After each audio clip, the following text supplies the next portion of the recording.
This is Jordan Grace, and you're listening to the Social Suplex Podcast Network. BWB, this is One Nation Radio. You better get it right. Rich Latta, James Boyd came to give them life. The Blackest Wrestling Podcast has come to kick all ass and drop it 6 feet if they kicking trash. Word, let me welcome y'all to something different. And if you dig it, man, you should let some friends listen. We be getting it in, this on the regular, dude. Ravish and flow, but this shit rude. See, James don't rap, so I had to break it down. The whole network, man, we coming for the crown. Raps in the columns, I keep them both covered. Making the beats too, so the listeners can bump it. Hit us with the rating, yeah, I'm saying it's a 5. Before you hit it, talk, bob your head side to side. It's One Nation Radio, and this is the beginning. It's Rich, and I'm here with James. It's time to listen to One Nation. We got to unleash the power of the pyramid. This is Mike Sempervive from WrestlingObserver.com. Check me out on Wrestling Observer Live every day. And also check out your boys, Rich and James, on One Nation Radio. Hi, this is Kenny Omega. We're listening to One Nation Radio. Check it out, guys. These guys know what's up. Big Kenny Omega fans, and that's all that counts to me. Goodbye and good night.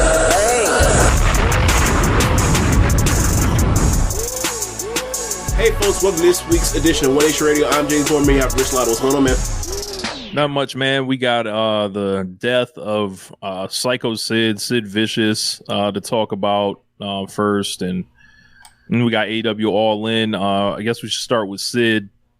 We really starting with Sid? Should I re-record it and like start before the music?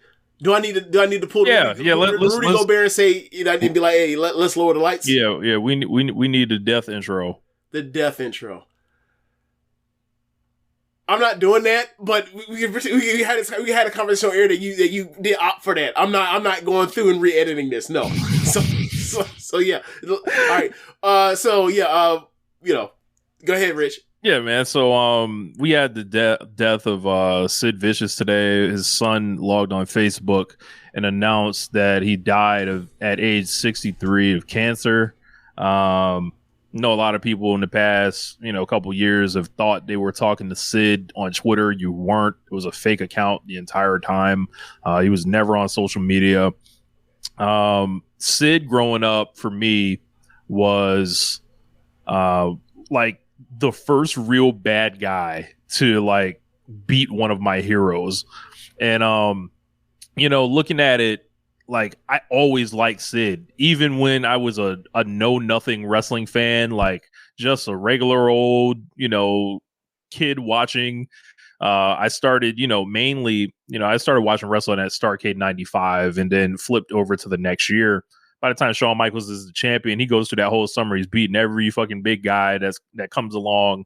And then I'm like, who the fuck is this guy? Like this Sid guy? Because I wasn't watching, 95 and the NWA and stuff. They brought Sid back from injury to replace Ultimate Warrior when he stopped showing up. And then they set up a quick program to, basically take the place of Vader and Shawn in 96. And he just he defined aura. Like, everybody likes to talk about that word and all that right now, like with Sid. And I know this is a little bit against the brand of One Nation Radio. We like the great wrestling matches. We like people that are pushing, the innovation and in-ring performance and stuff. It wasn't about none of that with Sid. Sometimes motherfuckers just lose cool, big, and intense and jacked. And he just was the man. Like, that was his name. Like, he was the man, the master and the ruler of the world. One of the most unintentionally hilarious wrestlers there ever was. This guy was someone you think about his career, and he was a bag of money everywhere he went. This was a guy you could not put in the mid card. This guy was a main event or nothing. Who do you know that has never wrestled at WrestleMania aside from in the main event? So it's a very rare list. If you could find any other people at all that could do that. The NWA thought they had a future superstar in him. He's doing the deal where he's teaming with the Skyscrapers, him and Danny Spivey. He moved over to WWE. This guy wasn't afraid to quit or do whatever. This is how it was back then. Of course, you guys know about him getting cheered over Hulk Hogan, which was blatantly illuminating them days were fucking over for that racist, essentially. And he was a guy that would get your favorite wrestlers booed. You did not want your favorite babyface wrestlers facing Sid. He was too dangerous. Like he would get them booed, and you just got to live with it. He goes to ECW. We saw that. We saw him in WCW later. After that, where he was power bombing people for his winning streak, which is absurd. Is this where I come in? Man, well, I'm gonna jump back real quick. Okay, we're gonna get back to the WCW, and yes, yeah, this guy was the WWF champion, kind of like as the rest of the card was exploding between the personal and professional relationships between like Undertaker and Shawn and fucking Brett and Austin. End of 96, early 97, this is like the most competitive time in WWE history. And Sid was largely the guy that had the belt because he was big. And Vince had tried Brett, he tried Shawn. So he was always going to go back to Shawn, but he was like, all right, I can use this guy to kind of, be a bridge. This guy's not a great in-ring worker, but somehow figured it out a couple of times against Shawn Michaels and Bret Hart for that matter.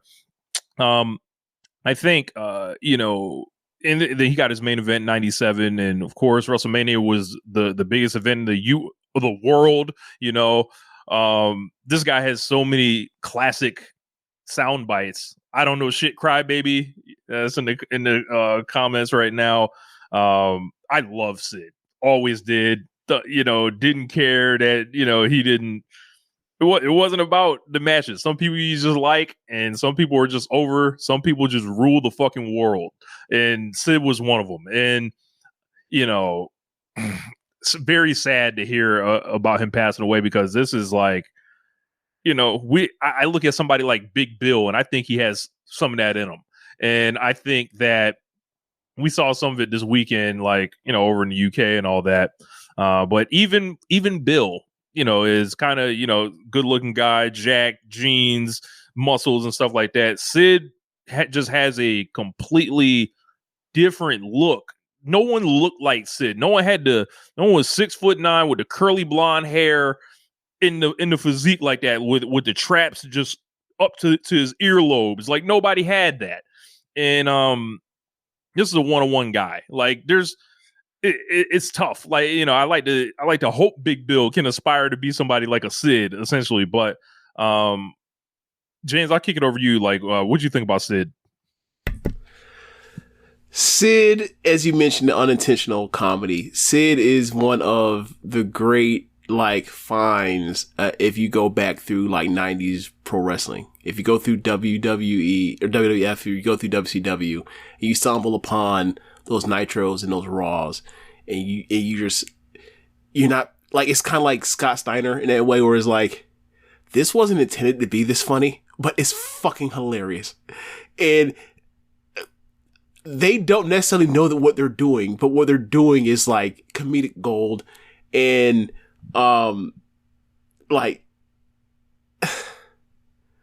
charisma can take you a really long way in this business historically.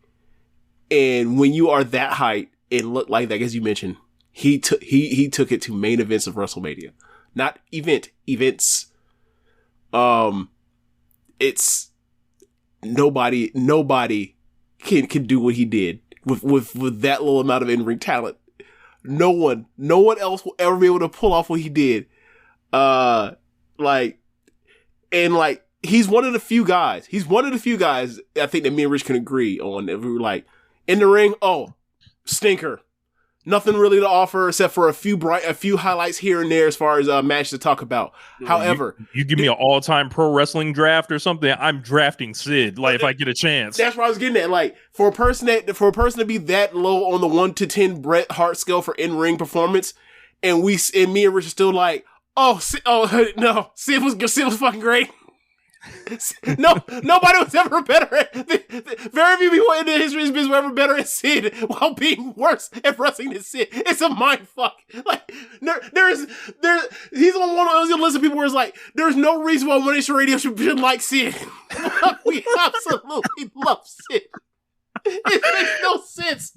So, you mentioned in passing the powerbomb stuff. Yes, when he was doing this shit with Goldberg, that feud, where he was basically, WCW had fucked it up, of course. Yeah. So, Sid made his own streak, and his streak consists of not actually beating people like Goldberg actually did, illegitimate streaks, for, the first part of it. It turned into anytime he just powerbombed somebody, that counted on the number. Yeah, y'all didn't know y'all was in a finisher only match. Right. Yeah. And somehow, some way, if you ever watched that match is actually like kind of fun. It is like, it's Goldberg. It is Goldberg being Goldberg. It is Sid being Sid. And Sid starts, starts blading. He has Goldberg in the camel clutch. His eyes are as big as like CDs. While with the Crimson Mask, like it made no sense why that program worked, but it did. It was actually good. It made no sense.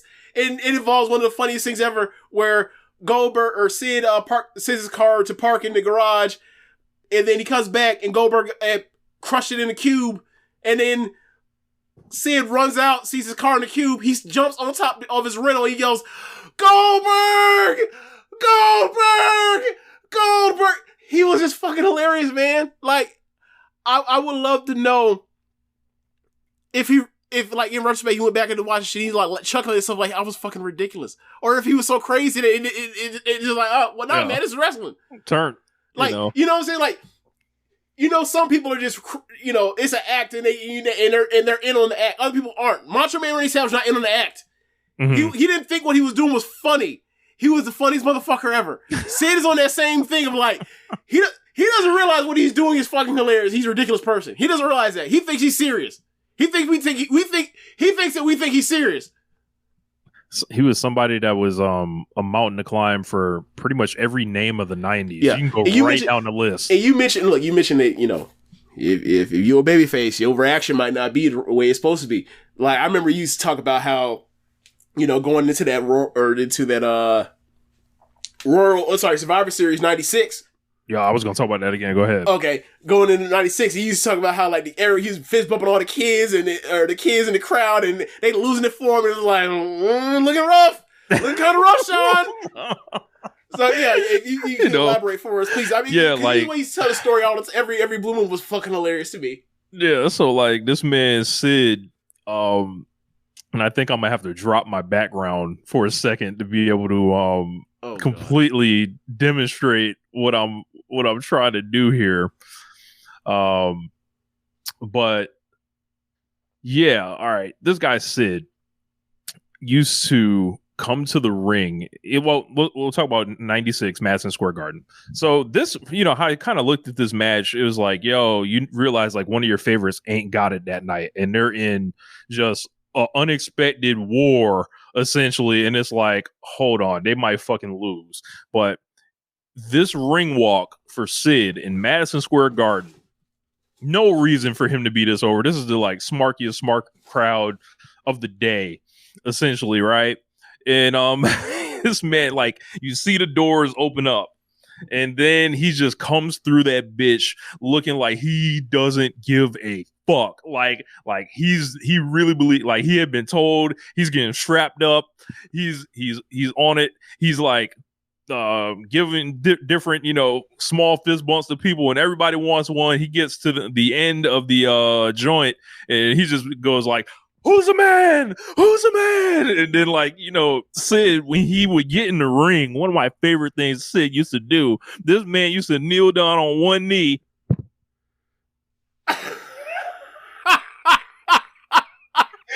And the fucking pyro used to with the big psycho Sid pyro in the back, and you hear that it's like the murder horror movie like a sound. Yeah. Look, I get this shit, bro. Like, that's Sid all day. Like, he would just get on one knee, put both arms out, start motioning to himself like, yes, it's me. That's who y'all paid to see. I can't wait till like Trish and Sarah or Tunnel Talk hears and like, You liked him because of his inches in his pose. Like, it'll be like, this sounds like the least One Nation Radio wrestler of all time. How do y'all like him? Be like, hey, wait till we get to talking about Ming. Ming, cause Ming, same thing. A big bad motherfucker. They with aura exudes. Yeah, man, like, RIP to Sid. I didn't know that what his health situation was after all these years. But, like, as a kid, he was somebody that you'll never, if you had watched him in that time, you would never forgot him. Yep. You'll never forget Sid. Absolutely not. I'll always remember him for being like the first bad guy that I looked at, when I started watching. I was like, hey, man, like, I'm not rocking with that Stone Cold shit. He won't leave Bret Hart alone, but Sean, he in over his head on this one. I like you done fought one giant too many. So I get it. I get it, Sean. You lost to him. And that man, like, you got through Mankind, you got through Vader, you ain't getting through Sid. Yeah, it's too many. It's too much. Yeah. And this man was powerbombing Jose Lothario's son, bro. I was like, man, fuck that. I'm rocking with Sid, bitch. Yeah. Hey, speaking of that, right? Rocky 3. Yeah. They actually did Rocky 3 well on that one. Look at that. But the master and the ruler of the world, rest in peace. Yep.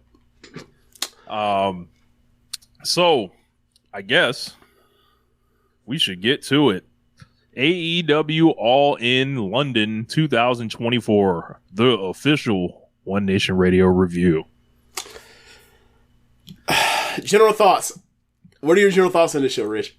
I thought this was a very good show. I think there were a couple holes in it, but aside from that, felt like a huge stadium show, a statement for the promotion, and it felt like I liked it better than last year's show. I know some people might disagree, but I look at how shows typically end up judged. The defining memory of All Out last year isn't even a wrestling match. So, good point. This one not only smoked the main event of last year several times. Oh yeah, over. Yeah. This one, like, I thought we saw like one of the greatest championship matches in a stadium I've ever seen in my life. Yeah. I thought that a lot of the entrances and stuff like that really came off big time, and it felt like they rose to the moment in this stadium more than they did last year, if that makes any sense. Okay. So I'm just gonna go out here and say it. For a show that has two matches that I think are complete duds on it, and I want to put it in this kind of, and this matters when we were talking about this kind of rarefied air. There are few shows that I have ever enjoyed more than this. Like, there are two absolute duds on the show, and by the end of it, I was like, this. When pro wrestling, I'm gonna use the Danielson line. When pro wrestling is good, when pro wrestling is great, it's fucking awesome. And for me, like, that main event, the stipulation, Bun B, Nana in the white suit, Swerve with the, literally he has the heads on pikes on his gear, put over how dominant of a champion he's been. The layout of the story, layout of the match, the Masawa-ism of the match, which has always been through and through in Danielson stuff. Yeah, man. I don't think this is. I think the best match of the year is still Ospreay and Danielson. And if you want to throw Ospreay and Takeshita in there and whatever I missed from the G1, sure. But this might have been, outside of Ospreay and Danielson, this might have been my favorite match of the year. Everything was so well done. And there were definitely complaints that we had, and it's detailed. And go to our YouTube, go to valid ones, very valid. But ultimately, at the end of the day, what we both said, we expect a classic. James, I said last week we would see one of the greatest matches of all time, and I was sure of it. And I agree with you, right? And they still delivered exactly that. That's you know that kind of pressure. Like our expectation of somebody in the match. Somebody in the match heard me say this, and it was like, "Yeah, I make you look smart, Rich." Right. Our expectations in Bryan Danielson, one of the greatest professional wrestlers of all time, and Swerve Strickland, one of the greatest professional wrestlers of his generation, and they lived up to it in front of over 50,000 people in a stadium show with a build that was suboptimal. You know how fucking hard that is? You know what kind of pressure that is for them to pull that off? And also, Danielson in the post joint validated everything I pretty much said. Was like, yeah, Swerve carried this whole build. Like, that's what I was saying. Stop freaking out. Like, so I just wanted to say, going, I have more, so I'm stop here. So Rich, yeah. Well, I guess we should just start at the with Danielson and Swerve. Like we're already kind of settling in. Yeah, on we're basically already whenever if there's a clip for Danielson and Swerve, we've already into it right now. Yeah. So Bryan Danielson is the new AEW World Champion. I'll get to him in a moment. But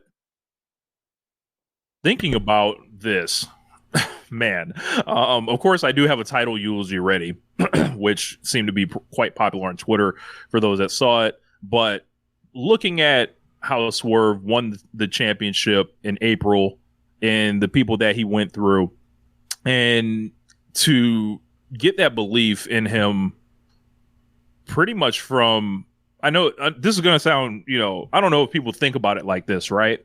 But CM Punk's last match in AEW was at this event last year. Yep.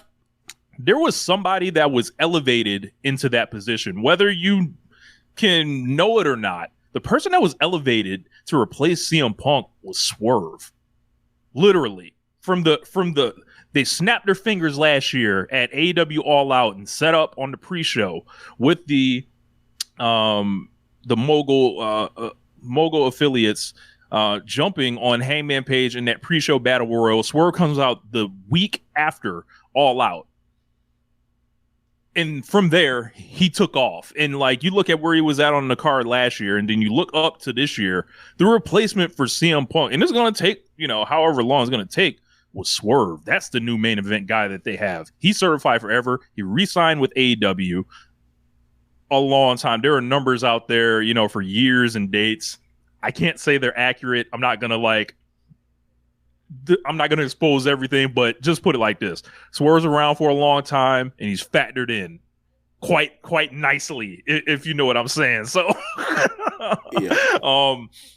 But I thought this was a masterclass. This was just like a big show main event. It went 25 minutes, which was like kind of refreshing. And like, it just made me feel so proud as a pro wrestling fan of seeing just like the work, the care that went into the wrestling.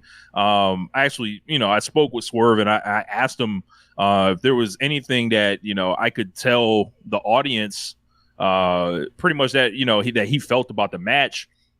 And he wanted me to let you guys know, like, he honestly felt like he belonged, and a lot of that match was freestyle from him, like, and Danielson. Like, this wasn't some we got a million things planned and stuff like that. A lot of this stuff was on the fly, and he actually he made Danielson tap him out. Like, this is the first submission that Swerve is taking in AEW, and that's what went down. So, and this whole thing was I thought this was excellent. Like, just Match of the year candidate, easy. Yeah. Like over 5 stars, easy. Wait till Dave breaks the scale. Dave Meltzer is breaking the scale, and I stop at 5, but it's one of those matches where it's like this is one of the greatest matches of all time, and in a year where both Danielson and Swerve both have matches that I think are actually better than this. That's fucking nuts. That they had the match I think they both had better match. I think they both had better matches with Ospreay, both of them, right? And yet and still, I still think this is my favorite match of the year. It's nuts. It's nuts. It's a lot, man. Like, and it's like you start thinking about like wrestler of the year and stuff like that. Like, there's 3 guys that really stand out, in a way that we're looking for. It's like, these 2 guys in this main event, and then Ospreay. Yep. Like, and they've all they've run a round robin with each other this summer, essentially, and that was really cool to watch. Yeah. So the thing for me when it hit me when he won Danielson was that, we had obvious and clear complaints about the build. However, in questions of what does he want to do? What is happening? What's going on? Does he want to still be here? And also that his stuff off the screen didn't help with the interviews he was doing. But then once he's in the match and he ends up getting, stomped out in front of Bree and Birdie and I forgot their son's name. And someone in the chat tell me their Buddy. All right. Is that after Buddy Wayne? I don't know. Anyway, so he's bleeding, he's stomped out, and then he's on his knees, he's getting lit up. And then you see him focus on his family and he fires up. And it flashed me back to the vacant AEW World Championship match against Jericho. The semifinal before he fought Moxley, where Jericho's lighting him up, he's hurting, and then he sees the belt in the backdrop, and then he just it hooks him up. And it's like, that's just simple pro wrestling, right?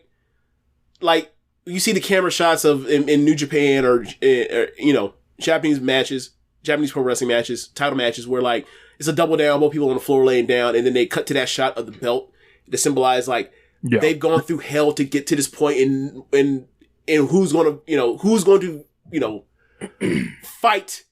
fire up, show the most fight spirit to leave with for what this is all about, the prize.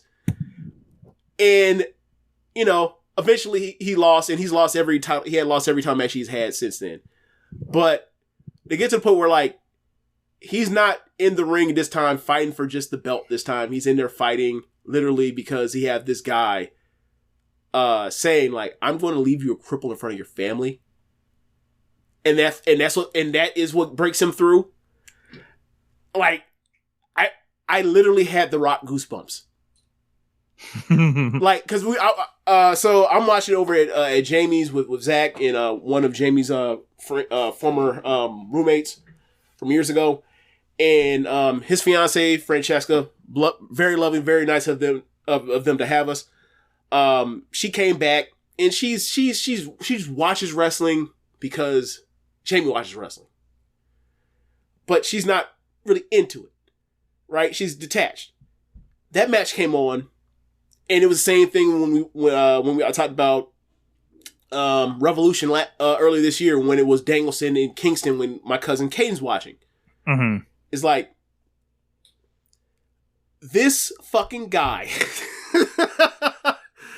is so special that people that don't watch wrestling, don't have the context outside of 2-3 sentences, immediately get it. That guy is special. So for Francesca, she's like, oh my God, they're doing this stuff for the kids or whatever. And then I explained to her, well, Daniels is kind of a sicko because people really care about him because people lost him for 2 years in his career. He retired. He was forced to retirement in 2016. He didn't come back in 2018. We didn't know he was going to come back. So whenever he's injured, people hold him kids gloves and thinks he's delicate, and he knows that, so he uses it in his matches. And I explained the seizures, I explained the arm, the nerve pain down the arm, whatever else. He was like, so I was like, oh, so he actually is cool with getting beat up in front of his kids. Yes, because he's a sicko. And she's like, oh, she laughed, she chuckled, chuckled. Like, the dude different, man. The dude's special, and we've always known that. But like that part for me was like, he's doing it in front of his family, firing up, and then you know. Paige comes out, which ties up in a really nice bow without actually interfering with the match in a way, right? Like, Swerve and Heyman are going to have They had a lot of responsibility. It accomplished so much. It's from a storytelling perspective of the long form history of this guy Danielson, since he came into the company, may have been the best wrestler to come in since day one, and he failed and failed and failed, and now he's not even fighting for the title anymore. He's fighting for his family because. And it like he was going out soft on the way out until Swerve made the mistake of letting his ego get in the way of it being more than a match. Once Swerve made it more than a match, that's where he fucked up. And then it made Danielson hone in on something that just wasn't there, that wasn't on the table until Swerve took it there. And that's what happens to people that take it too far and sort of like, you go too far, this is hubris catching Swerve. It worked so well in the match and all this stuff, and Heyman coming out there, all of this stuff. It just fits so well in, like, just between, you know, obviously between this main event, the main event of WrestleMania Night 2 earlier this year, is like, when the biggest shows of the year give you these rewarding payoffs, pro wrestling is fucking awesome. And, you know, people kept talking about it online, like, WrestleMania 30 and this. And it's like, Daniel Bryan, Bryan Danielson has given us two of those. You are lucky as a professional wrestler in your life to even get to one of those. He's done it twice. Dude's special. And I think a big part of this year for me was about like, hey man, we got two relatively competent pro wrestling promotions, and one's hot as fish grease, and the other one is about to make a ton of money on the next TV deal, and they're going to be the most successful number 2 promotion in the history of pro wrestling in a country. Like, so all the stuff that I hear about AEW's failures or WWE's failures, for the most part, there are things to talk about in critique or whatever else, but they're taking care of the main things right now. And so you know, for even a show like us that likes to get into nitty gritty or whatever else, I just enjoyed it. I really enjoyed it. I was very, very, very happy. Yeah. So I got a eulogy for Swerve. So this is what I thought of his title reign. So as his gear stated, Swerve Strickland was the 8th AEW World Heavyweight Champion. He will remain the first black man to ever hold that distinction. In dropping the championship to Bryan Danielson in Wembley Stadium at All In 2024, he comes full circle from being put in a coffin in that very arena 1 year prior. Holding championship since April 21st, 2024, when he defeated Samoa Joe, Swerve became the third man since his arch rival Hangman Page to win this title without any prior runs as world champion. Swerve faced unique challenges that no other champion had to answer for thus far. A surging rival promotion. All eyes on him to see how he rose to the occasion in every match, interview, and even where his segments were placed on the show. He has forever carved himself a place among African-American wrestlers in the history of the sport. His title reign proved it isn't how long you hold the belt, it's about what you do with it. And what incredible things he did. TV defenses against Roderick Strong and Claudio Castagnoli, anchoring Team AEW in what seemed to be an impossible situation where he stood opposite of the Elite. Incredible pay-per-view title matches against Will Ospreay, Christian Cage, and finally Bryan Danielson, all while shepherding a generational rivalry with Hangman Page that seems set to ignite the promotion as it did in 2023. Swerve at every point showed he was ready to compete at the top level, whether it was work rate, promo ability, or star aura. This was a title reign that established him as someone that can lead a promotion. His reign ending now likely makes fans eager to see him get another run with the belt. There was a down point of his reign. It really had nothing to do with him. Constant scrutinization followed him as the phrase transitional champion got thrown his way. To his credit, he swatted those accusations anytime they seem to bubble. Swerve should be seen as a success for black wrestling and credited for forcing himself into plans and higher positions at every turn since the day he walked into this promotion 2.5 years ago. He rose through the tag team ranks, became an undeniable star as his association with Prince Nana flourished. His theme song became viral. A hit dance was spawned, but there was always substance to go with the incredible style. As someone that was always willing to do business, Swerve got over in front of the camera and behind the scenes, proving himself over and over again. This will not be his last title reign. His new deal with AEW was signed on the pre-show before his classic match with Bryan Danielson. You can be assured this will not be his only title eulogy. Whose house? Swerve Strickland's. So,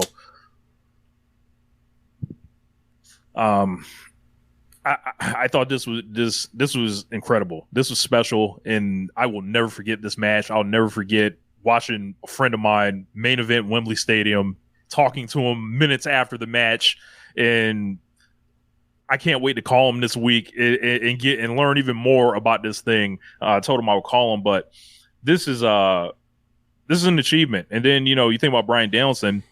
You talked about like how special he was. Like obviously this guy's great, and I hope like people that didn't like quite get it with him have kind of got it. Whatever. He has a filthy match catalog, and there are weaknesses as far as like what his character is like, and it's tough to like if you didn't have ROH, if you didn't have WWE with him, maybe you might find yourself detached from this guy. However, I think there's definitely a part of it, like what is his character necessarily, and it's like he's just I don't think he's necessarily selling you a character as much as he's selling you fights. Mm-hmm. But yeah, go ahead. Sorry. Yeah, like, and I do have questions about like where the belt goes from here. Yeah, we got the he's not under contract. We don't know how none of this shit works. Nope. Quote unquote. Nope. They wouldn't have done this shit with MJF. I said that last week. You got Christian Cage lurking around that has the title shot, which is, that's kind of Christian is rapidly become the Nyla Rose of men. It seems like. I don't know what that means. That means the first challenger to get whoever the champion is. Okay. But I don't, hopefully they can figure something out. That's I'll cross that bridge when we get there and all that. But Swerve and Hangman seems like it's set up on the outside of this, and I don't know. I feel like I'm a little bit more into that to wherever Danielson goes, unless they're they got some stuff up their sleeve. Darby's lurking around at Grand Slam. I don't know how it's all gonna play out, but I'm looking forward to see what they do, because like I feel like I'm kind of in the dark now. Like I don't know what's happening. So let's see what they got. Y'all got to mention Hangman sucking at an interference. Well, I mean, I think you look at a lot of these main events or big matches in AEW, and we saw with Ospreay and MJF, they have a lot of masters to serve. Mm-hmm. As big as it was to tell the story of Swerve tapping out to Bryan Danielson in the main event, they had to set up something for Swerve and Hangman Page, and they had to do it in a tasteful way. Right. That didn't just turn into, oh my God, it led directly to the finish. Like it didn't undermine like the integrity of the match, and it also like felt worthy of the occasion. Like the reaction that he got when he came out there let me know they could have main evented that stadium too, like easily. So like people are into this. And I think that's going to be exciting, whatever they do with that. Yeah. Yeah. And, I mean, that can main event because they can always go lights out. And, like a year ago about Hangman drank Swerve's blood. Who knows what they finna do with bodily fluid next time? But yeah. Anything else? Shout out to Nana. All these years in the business. Look, main events, Wembley Stadium. the most efficient manager I think I've ever seen. Manager valet. Bloody Danielson is getting stomped out in front of his family. And Nana, right in front of it, right in front of Birdie. The greatest, the best, man. Just the fucking best. Oh, it was so good. Like it's one of the few matches where I'm like, I can't wait to rewatch that. Like, there are a few this year where it's like, I can't wait to rewatch it. And like, I haven't watched any of the G1 stuff, so I gotta go watch that, right? But like, once I get through like the stuff that Jeremy recommends to me or whatever else, or what Jeremy recommended on its high or whatever else, I'm going straight to like, basically, as you mentioned, like the Danielson versus Swerve versus Ospreay stuff that's happened this year. And I'll throw in Takeshi and Ospreay too. And I'll throw in the Sting retirement match.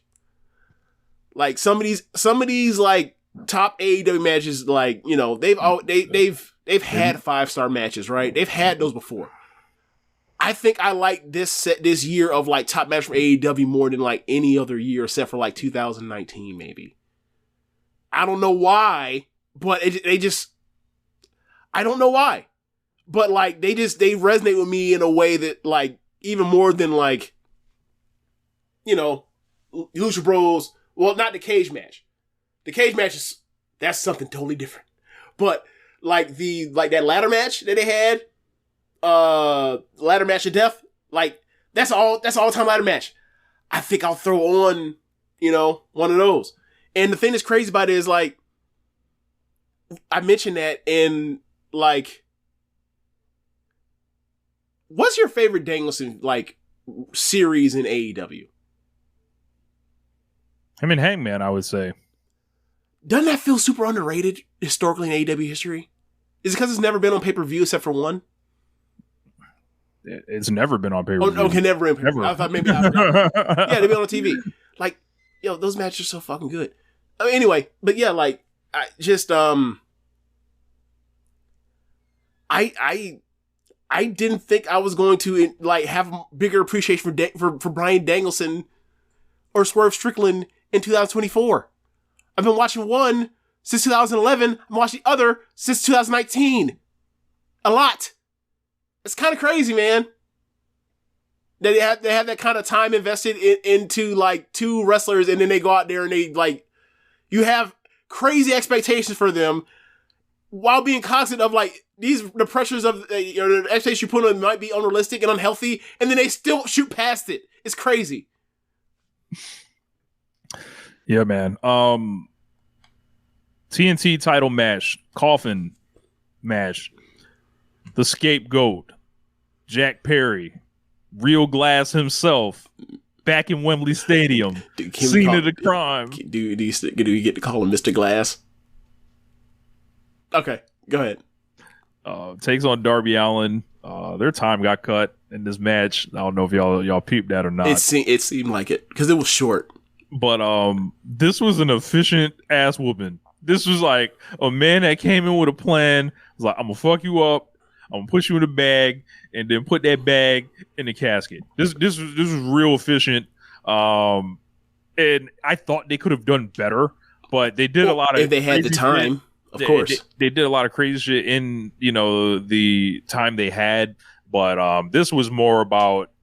I think this was the real Jack Perry reintroduction that I've been asking for. Yeah, you're probably right about that.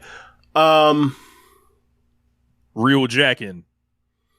Yeah, like there's no doubt from either of us that like there's a way better match in this in their bag. Like whenever they'll have it eventually, they'll have the match that goes nuts.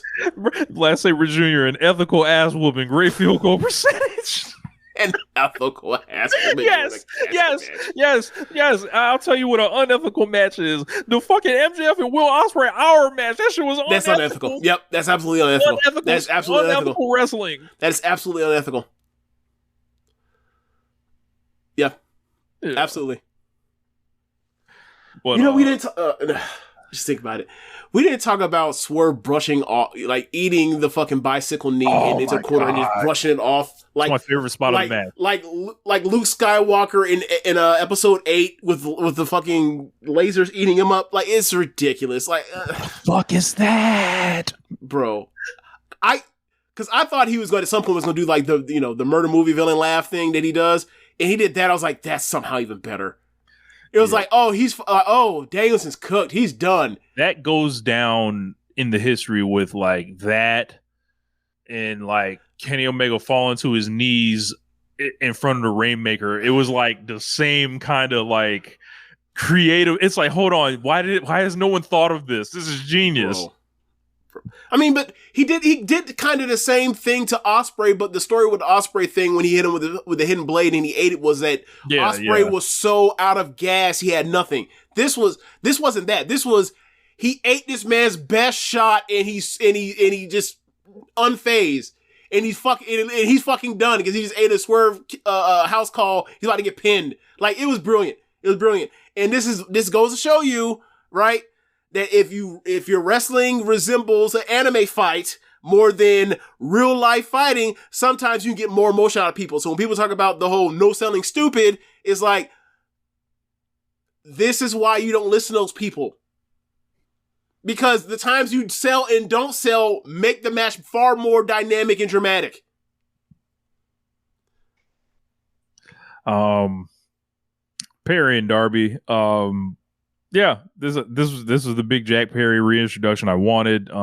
They whooped his ass, put him in the coffin, yes. And then the Young Bucks came out, and they was about to move, bitch, light that ass on fire. Right.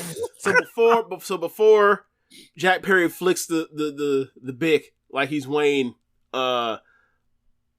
so at what point did you realize Sting was gonna show up and make the save? I didn't. It was a complete surprise for me. Okay, so I was like, they're really about to burn this motherfucker up. Like, is there a trap door on this thing or something? Like, what the fuck? Like, so for me, it was we see the damage that Darby puts into the casket. Right, he's lighting, he's fucking up the casket because his body keeps running into it. Then they put him in there, and then they pour the gas, the what is supposed to be gas on him. Then they close the door, and I'm looking at the door, and I'm like, I'm thinking like, Randy Orton, Undertaker, and Bob Orton thing of like, okay, he's going to be, the top's going to get lit up or whatever else, and then like he's safe underneath. But then I see like it's the opening, like it's open. So like, nah, they're not, they're like, oh my God, they're going to burn. My first thought was like, oh my God, they're going to accidentally burn him alive in there. And I was like, no, it's fake. So how did he get out? And I was like, oh my God, this is gonna be. And then all of a sudden the lights went off. I was like, oh my God, it's fucking Sting. Bro, I had no idea. Even before the Sting and Destroy happened, I was just thinking how it's gonna work out as far as like somebody has to save him because obviously they're not about to set him on fire because obviously someone looked at that cast and was like, this is fucked up. He's gonna get burned alive. And also they poured the gas on him, so there's no way there's no one will pour gas on you and then light the whole top part because people get caught on, or gas catches on fire, not because you get the liquid wet, it's because the fumes catch on fire. Mm-hmm. Right? So they would never do that. Right? So it's like, in my mind, I'm like, okay, so, and I was like, as soon as it went dark, I was like, Sting. I was like, and then the music, and then Sting Destroy happened, I fucking lost it, as you saw, because I got recorded, I was wearing a Sting shirt during the show. Yeah. For those that do not know. For those that saw the video, actually, I put it in the Discord. Go to our Discord, One Nation Radio. You'll see me lose my fucking mind to Sting coming out there and saving his ward. Yeah. Real gas. Sting came out there, whooped some ass, got a check. How much do you think the Young Bucks enjoy getting their ass whooped by Sting? Because it seems like they enjoy it a lot. Sting out here be like, yeah, I ain't showing up unless I get to, work with the Bucks. That's what it seems like. Like, in my mind, I think like, because Darby's like, it's gonna be funny over the years coming, like twice a year, like Sting comes out and saves Darby from near death because like he done went too far. Like, bro, he whooped their ass and then he didn't get him out the casket first. His sheep came out, whooped their ass, and then got Darby out the casket. I wonder if it was Mike to be like, like imagine you Darby like. I had gas on me. I'm gonna die, and I can't get out. And all of a sudden, the door opens and it's Sting out there, and it's like, man, get your ass out this coffin. Come on, man, let's go. What's wrong with you? Yeah, stop playing out here. Like it's like if Robin started trying to fight crime by himself, so Batman has to come save his ass. God damn it, Dr. Lyric. Good Christian men sticking together. That's what the Bucks and Sting. Stupid. I mean. There's that. That's true. Boys, pray together before the matches. Brewhaven said, FTR, hey, Sting cuss him off, said, sorry, I got to see the Bucks. That's fucking hilarious. Well, up next, the James Boyd White Woman trial, the AEW TBS Championship match between Mercedes Moné and Britt Baker. A match that people have talked about all day Monday night as we're doing this. It's your time, James. Unload. I don't have much to unload. Like, I think that I have done pretty well hiding my contempt for Britt Baker on the show. I think that I have said, look, she got over. She's over. I've never been impressed by her matches aside from when she's been in tags, and obviously had the match with match with Sheeta in Georgia where her nose got blown up, and then the match with Thunder Rosa, right? That was a legitimately great match. I think it's slightly overrated, but whatever. It's still a legitimately great match. But when she's in a regular rules match, unless her nose happens to get blown up, it's been an issue. And it's been an issue despite her being over as fuck over the last 3 years. And also, she was gone for a long time. And as she's been gone, the division around her got net better. That's nothing to say of her contributions one way or the other. But the AEW women's division and Tony Khan's women's wrestling has improved drastically in the last 9-10 months. So when you have that happening, and I really feel like that mostly happened because they got their shit together because Mercedes was coming in. Thank you, Mercedes, again. You get to see Statlander, you get to see Willow, you get to see Sheeta again, you get to see Riho every once in a while, but you get to see the ROH women's division. Like that pay-per-view the last pay-per-view they had 3 really good women's matches on it. And 2 of them were great. Mm-hmm. Right? You see Tony Storm completely figure this out with his crazy over-the-top character, how to actually make it work with wrestling. You see Mariah, you see them like build this whole Mariah May thing for almost a year, and then it pays off in the way it did earlier on this show. It's a lot of pressure, and she's in there with one of her idols. It's a legacy game. She didn't pass the test. Like there are a lot of people that have bit their tongue on the Brit stuff because one, she is coming back from what sounds like hell that she went through. And I'm not making light of that. Maybe it was actually asking her too much in retrospect to come back from that and then immediately, almost immediately be thrown into that level of fire. But it wasn't good enough match. This was, for a 17-minute match in a stadium, this is like some 2.5 type of thing. And it's Mercedes, and she's an incredible stadium wrestler. She's an incredible big match wrestler. And, outside of the one reversal of an avalanche body slam, this match didn't have much. And the build, it had moments at times, but for the most part, it was like, why is Camille here now? It just was it was one of the few. Camille was actually the Britt Baker condom when you think about it. Yeah. But I meant there as far as like it doesn't. She's there, but doesn't help. It doesn't help the actual match. It's just the excuse to give Britt to get for not getting beaten clean. Yeah, it just didn't work out. She still got beat clean pretty. She still got beat pretty. Yeah. I agree. But they like to use the cover. So yeah, I mean the Eddie spot that was cool. But yeah, just a match that just was disappointing. And the whole time during this whole entire thing, I was like,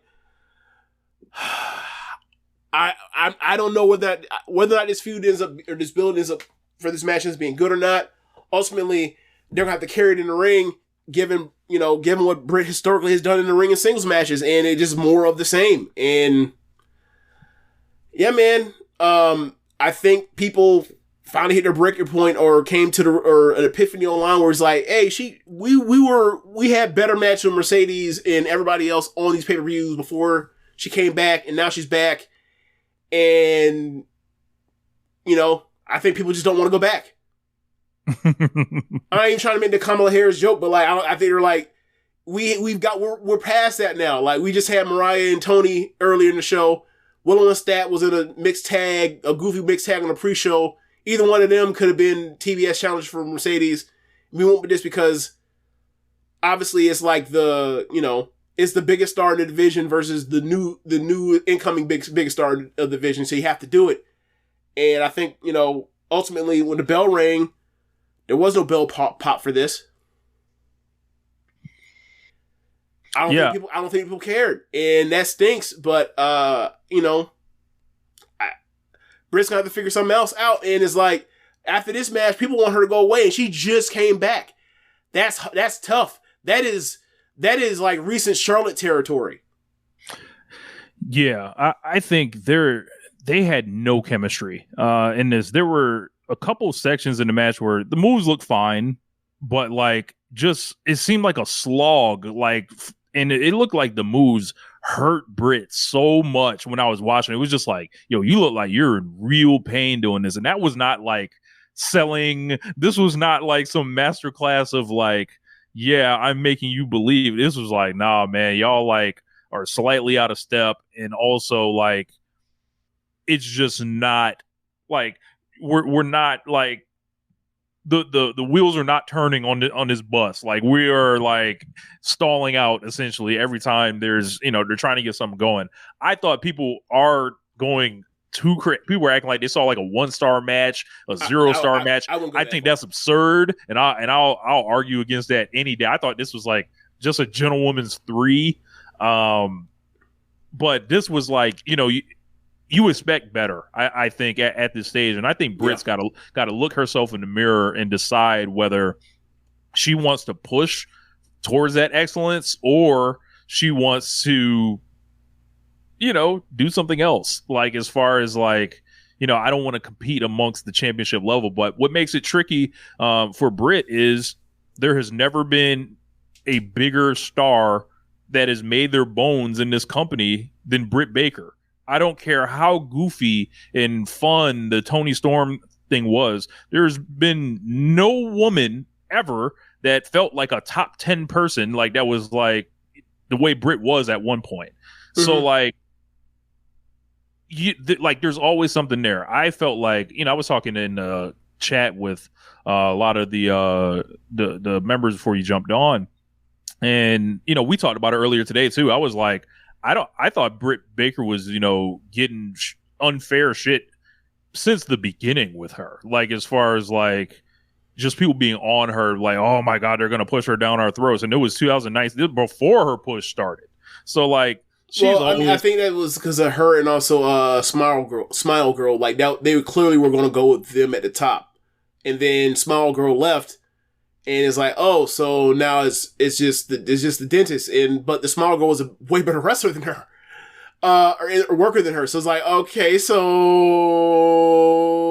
we're gonna go with Riho, and then they turned Britt heel. Wait, what? Y'all didn't put the belt on her, so we can't just bore her, like, huh? Like, and it was like, I don't know. I thought Britt's like, it got like a lot of bullshit. And she's got like a lot of like different factions of people teaming up. Like, this is not some, hey, this is one particular thing that you fucked up on. It's like, no, motherfuckers is handing the gun around to shoot at you. Like, yeah, it's the one. There's this part of a lot of people really like Thunder Rosa. They know that those two don't like each other. You got that part, right? You got the TV show she did where she came off bad in it. You now have this MJF stuff that happened, and like it, she's the one that got suspended, right? And the reports are that like she's kicking up shit, right? Then you have the part where it's like you just usually had a stadium dud, or not a dub, but you had a stadium non-quality match with Mercedes. That's gonna activate that hive. They're gonna be. In their minds, that hive had to sell themselves to spend $50 to watch non-WWE pro wrestling, and you went out there and had that match. They ain't gonna blame it on her. They ain't gonna blame it on Britt because it was Britt's fault. So yeah, they was on her. They was on her ass. And the Joshi fans who hate everybody, even Dr. Joshi, James Boyd, they hate him too. Look, I mean, I think the Joshi fans like this shit is. She's not a good wrestler. She's not a good worker. So, yeah, and then, me and my personal thing was like every like 3 or 4 times per year, you would like to point out that interview she did, how much she respects and holds a high favor Mayu, and I'm like, I don't want to see that match. No, why not? Mayu Door, London. Let's go. Look, man. There are so many more people I want to see Mayu wrestle than her. That's like, don't waste that. But you kept making this joke, so like it started being like, hey, man, Ace versus Ace. Ace versus Ace. Okay, she ain't Ace no more. Ace made it. So yeah, man, like. Icon versus icon. I think for a lot of people, either they weren't paying attention because she got over, so it didn't matter, or they held her tongue. And I was one of the few people that like diplomatic is like, she ain't good enough. No, not against her. She over. Like, sorry, you got to push her, but she ain't over. But she ain't good enough. And I think this is the time where people finally came to where like everybody comes to that realization, or people are now just saying it. And I'm like, where were y'all 4 years ago when I was saying it? And, it's ironic. Bun B was out there and at All In, and like somehow I don't have Bobby Brown by the pound, right? I don't have Whitney by the key. I don't have DJ Screw by the gallon, but some way, somehow, the game belonged to me. Everybody is now on the James Boyd side of this. So yeah, I think Britt should not do any more Adam Cole moves. Oh, that too. That don't help. Please stop. Because that's another part of it. Like, it seems like everybody likes Adam Cole way more than her. Look, I don't know those people. Neither do I. So but you know how the person, people think they know, and from what they think they know, they think they like Adam Cole more than her, and that's totally unfair. They hate women. Out the reality of that, and it's quote it hasn't helped. Yeah. Yeah, I think overall, like the landscape is too deep, and she's gotta look in the mirror, like, or think about jumping promotions at this point. Just like, if she is supposed to be pushed at the top again, I don't think you can honestly push her at the top anymore. They better look operating like this. They look, if they want to push her, find her a tag team partner and go commission you 2 belts. Because look, Britt Baker and whoever she comes up with, because it don't appear it's going to be Jamie Hayter, tagging against Red Velvet and Queen Aminata. That sounds like a fun match. That sounds like a fun AEW World Women's title match. Until Britt wins.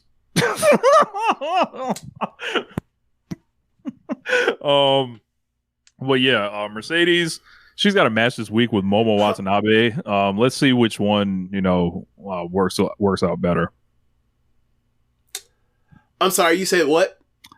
I said she has a match with Momo Watanabe this week. And you want to see which one works out better? Yeah, we'll see which one works out better. We'll see. We'll see, meaning we don't know yet already. Okay, fair enough. That's true. That's true. We can't. Look, we are not clairvoyant. Someone could break a leg. We are not mediums. We do not know the future. That is true. I got a good fucking guess though.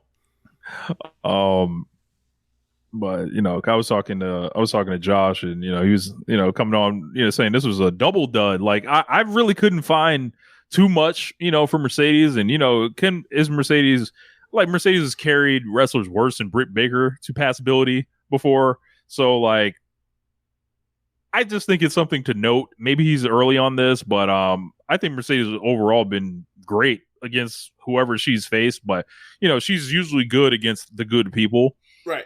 If she's like doesn't have someone on her level, maybe that's a sign of slippage. But I'll keep an eye on it. Like I don't think it's absurd to think that. I don't know. I gotta hear more from Josh on that one. AEW American title match. Will Ospreay defeats MJF. 25 minutes here.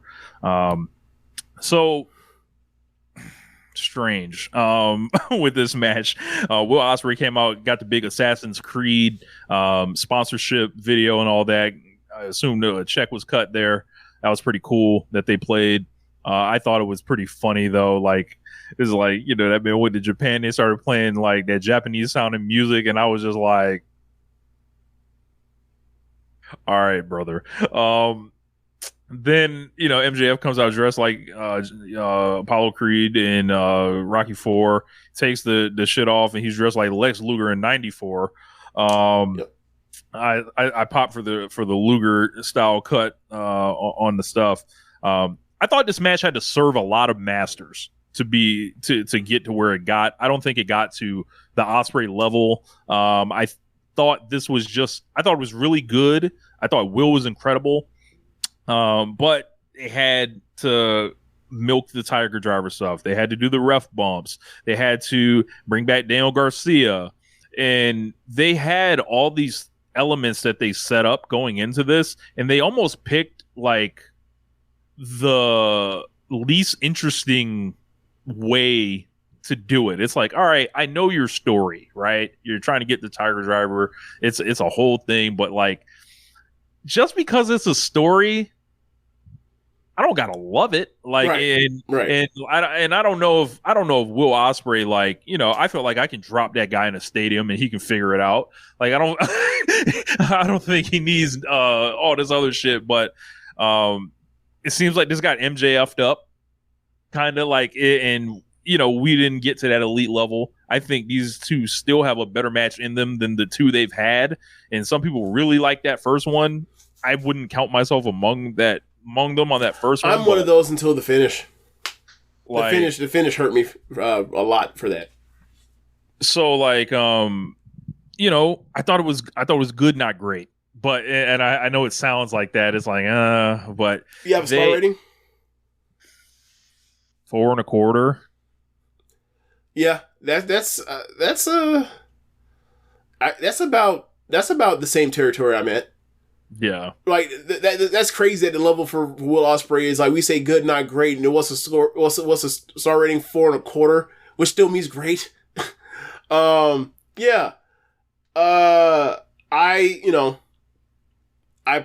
like the first match more, even with the finish. I think the stuff they did in that match was more physically impressive. But yeah, as you mentioned, so had to serve a lot of masters. Yeah, I still, nonetheless, I still thought it was a great match. But it just wasn't, Ospreay's at a certain level where it's like, in this particular situation, you're expecting something like, could this be the best match on this show? And it wasn't. And maybe that was the point. Maybe it wasn't trying to overshine the main event. Yeah.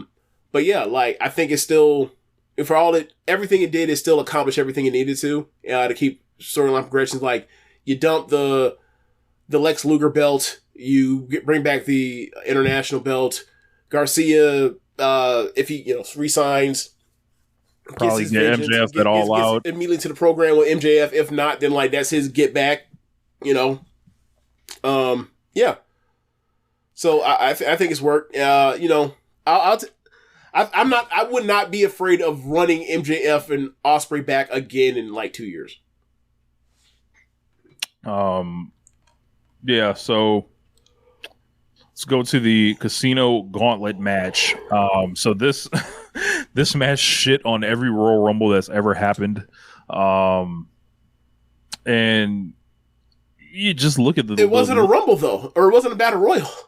That's true, but like this is like one of these, it's his own multi-man match where people have interests in the middle of the match. Yeah, I mean, I get it. I saw people say that. I was like, but it wasn't even a Battle Royal. It's a gauntlet match. Like, it's like they found a cheat code to basically like if you are without being a Rumble. Yeah, I get you. Yeah. Had a question from King of the North. Do you think Will Ospreay is making his matches lesser because he wants to prove that he can't tell stories folks wrong? Is he too online? I would say no, because he was doing this stuff with Oku and Rev Pro, and like people love those matches to death and think those are some of his best matches. I don't think those matches are his best matches. But whatever. Like, I think he's talented enough to do everything. I just think that, sometimes, when you decide you want to go down a certain route, it's not going to be your best work. The thing is, he's so talented at his best work that when it's not his best work, we're like, what the hell's wrong with you? You only had a 4 and 1/4 star match. That wasn't the main event of a pay-per-view. Yeah, the standard is very, very high for him. Very, very high. Like, when you've got more 5-star matches than anybody in the history of the Wrestling Observer newsletter by a mile at this point, he's earned that rep. Yep. Like, and I almost feel bad holding him to the standard, especially when it's like, think of that we talked about, like the 3 guys this year: Ospreay, Danielson, and Swerve. Like, his Danielson match this year on pay-per-view was the best match in the year, in my opinion. His Swerve title match was one of the very best matches of all time. You know what I'm saying? Like, now it's MJF, and it's following an hour-long match he had with MJF that was better than this. Like, that is, that's a really big standard. It's almost like he had to, like they say you got to make like a crash landing or something. Like, that's kind of like what this match was. It was like a crash landing. It was like, I did the whole try to just kill myself and do the hour match or whatever, on MJF's behalf. Now, in retrospect, did that match hurt this match? I didn't want to see this match after I saw that match. No. I mean, as far as like, because of the stuff they did in that match was so far like intricate in like the stuff they were doing with the shoulder selling in that match was immaculate, right? I was like, there's nothing for like after this 60 minutes. I was like, there's nothing for them left to show me. Right. So I'm saying something else now. So what I'm saying is, like, given that, like, regardless of how long they went match year in your how your people's mileage vary on how long the match went, like, at its best, the best of that match was so much better than the best of this, or not so much, but better than the best of this match. So did that actually hurt the match? Because, like, we've already seen the best that they can do, in theory, if they're going to go an hour. Is that what happened? I mean, it's a theory. Yeah. I think so. Because, like, let's keep the stack. Like, MJF's good. He's not one of the greatest wrestlers of all time at this point. Like, and guys that are like and that, he's mostly good, and he can be great. But he's in his own head because he's still in line. Yeah. Yeah, it's like Yeah, man, it's not like Okada and Tanahashi. It's like they can just have another one, or Okada and Omega, they just have another one. Okada and or Omega Naito, fucking Danielson and Hangman, like shit like that. Like these elite series of matches that just like it felt like they emptied the cannon so hard the first time, like there was nowhere else to go, and there wasn't like I don't feel like I was left wanting more, or with like, all right, I'll use Okada Omega 1 for example. You don't even leave with the question of what if Kenny hit the One Wing Angel. You don't, right. So it like leaves something there. I don't know what I didn't get the first match. So I don't know. Well, I guess you'd be like, can MJF actually beat Ospreay clean? I guess that would be the thing you leave with. But he was going to Wembley, so you knew he wasn't going to win, so it didn't matter. Yeah. And also, that's the kind of stuff that's the kind of question you want to leave with in a match where, like, you're going to rematch and either the babyface is going to win or the challenger is going to win, not the guy won the belt and he's the heel. That's a far less interesting question. Because, like, when babyfaces lose in big spots, you kind of want to be like, all right, they made a mistake or they got cheated, and therefore I'm willing to buy in on them getting it the next time around, or I'm wondering if they can finally pull through and do it because I believe in this person. I'm not supposed to believe in a heel. Believe they a fuck nigga. That's about it. Right. So, in this, like, I believe Lex Luthor can. I believe Lex Luthor can beat Superman. Who thinks like that when they're reading their comic book? You know. Yeah. So we had Christian Cage, and he beat Hangman Page, Jeff Jarrett, Kazuchika Okada, Kyle O'Reilly, Luchasaurus, Mark Briscoe, Nigel McGuinness, Orange Cassidy, Ricochet, who debuted with AEW, Roderick Strong, and the G1 winner, Zack Sabre Jr. Big pops for all of them. Lots of big pops.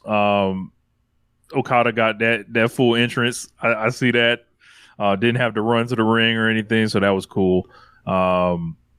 Jeff Jarrett got a big reaction in this thing. Heyman got a big reaction.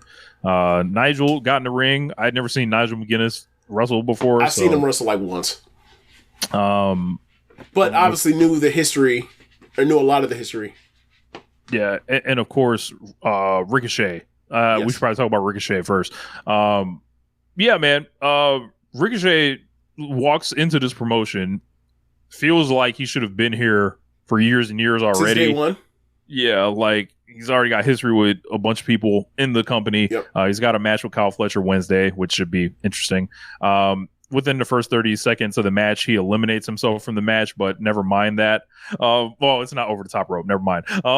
He does a shooting star press off the top rope to the outside of the ring on all those people. And I was like, well, within 30 seconds, he looks like one of the most gifted wrestlers to ever live again. So he is wearing pants. So it's made me wonder if he has knee braces underneath. I said the same thing to Zach and Jamie. Is like, you remember, like, he got the Rey Mysterio baggy pants on. Yeah. So that's something to watch. So, as far as, like, you know, what he can do in this company, he can wrestle everybody. The first guy he locked up with was Hangman Page. I thought that might be a nice match eventually. We can just look at the people that were in this match with him. He got to do moves with Okada. He was in there with Orange Cassidy, Roderick Strong, and of course, like, Mark Briscoe also did mention he was phenomenal in this match. This was really big for, like, this is really big for NXT, Ring of Honor, and TNA. This oh my god, half of the way through this thing, I was like, "This is the ROH dedication hour." Jesus Christ, all these arm bars. Get somebody in here to do some flips, and then Ricochet came out. We knew that Rich was somewhere. Me, Zach, and Jamie. We knew it was like, Sabre got here and he got her wrestling his ass off. I bet, and one of us was like, said something, was like, I bet Rich over there hating. Wherever Rich at, I bet he over hating. And sure I want to see that shit. And sure enough, Zach in here. This shit was not being worked like them other gauntlets. Oh my like God, this shit was being carried by surprises and nostalgia and all this other stuff. The two gauntlets at first that happened in this company, like this, they were blazing 90 miles an hour, and that's why I was like, what the fuck is this? And then like it was armbar hour like in there, and I was like, wait, you didn't like this match? I was like rapping. Look, I loved it by the end. Oh, like, okay. By the end, I loved it because like then they started bringing more niggas out. I was like, all right, like the way it was heading, I was like, like all right. I mean, I love this match from the start because like I've never seen Nine before, and it's like he looked a little rusty, but like seeing what he does, like, oh, okay, now I see why people loved him in the Danielson stuff. Like him and Danielson are like some opposite sides of the same coin type of thing. Saber comes out, him and Saber and O'Reilly are out there, and then Roddy comes out. It's like, oh, this is tough white man wrestling going on right now. Lots of, and then this is where we're like, oh, I bet Rich over here hating life. And then sure enough, but yeah, man, like, I thought that, the stuff in this match, and also, our backdrops like Okada and Orange Cassidy, like, that shit was funny. That was fucking hilarious. Like, for somebody that never worked in WWE, does anyone know where the hard cam is better than Okada? But Christian Cage ended up winning this. Yep. I fucking hated this. Like, I threw trash at the screen. Like, I popped big because I was in. I think last week we talked about this. Christian is a carny motherfucker, but he don't get called out for being a carny motherfucker. Meanwhile, he just lost these tag. He's dropping belts without these trios belts without getting pinned, and all of a sudden. He has a spot in the gauntlet, and I was like, "Go get your second pop out there, Christian. You fucking card." Then he won. I would expect him to win. So I did not expect him to win, and like he already like got a world title match this year. So I'm like, I see this. I'm like, what do we do? I was like, that means the title change is happening. That's what it said to me. I was like, what is? Yeah, well, I knew that too, but I was like, what? I was like, why are we pushing Christian at the top of this company? Like with. Like, I look at this entire thing, right? And I'm like, they couldn't bring Konosuke Takeshita back, like, and get him back in there. Like, I don't know. I don't have any interest in watching Christian in the main events, but... He's not... I don't think this... There's a thing, though. I don't think this match that he's going to have is going to be the main event. Because I think they're going to do some lights out thing with Swerve and Hangman. Because, like, you can't... If you're going to acknowledge that the Hangman Swerve stuff to the point to where you put him in the match in the main event to come out there to get hauled off by security, right? Then you know that's where you're headed to next. So you do the Christian thing, just do it because it's probably some shit that Danielson always wanted to do, and it's not going to affect the house because it's like it's Danielson with the belt, and it's going to be these two guys that have been like fucking with each other for like the last actually like year, finally getting their fourth match. I think it's a safe. I think he's a safe opponent to get the V1 on. The Nyla Rose of men. Yeah, right. But one thing I will say, I was loving this match, and in my mind, I screwed it up because I had my expectations so high. I added to the level. I was like, look, man, if Hangman Adam Page washes Jeff Jarrett over his fuck ass with that guitar, this then becomes one of my favorite things ever. And then unfortunately, Jarrett gets his shit in. He bashes Hangman. I was like, man, that's not nearly as interesting. It's not nearly as interesting. The crowd disagreed. Hangman Adam Page. I need Hangman Adam Page taking a pound of ass off of Jarrett every single week. Like, remember how he's talking about how much I hated Steve Austin for the way he used to always fuck with Brett? I need Hangman Adam Page beating on this old man every single week. Because it's been so fun watching him beat this old man up. So presumably Danielson and Christian, as you mentioned. So the options there's he's just a short challenger, whatever. Yeah. Or he wins because he's one of Tony Khan's favorite wrestlers of all time, which we're getting more evidence of by the day. And then he's a turn around and drop that bitch to Darby, like, as a transitional guy. I don't think that... so I don't think that draws nearly as well as Darby and Danielson.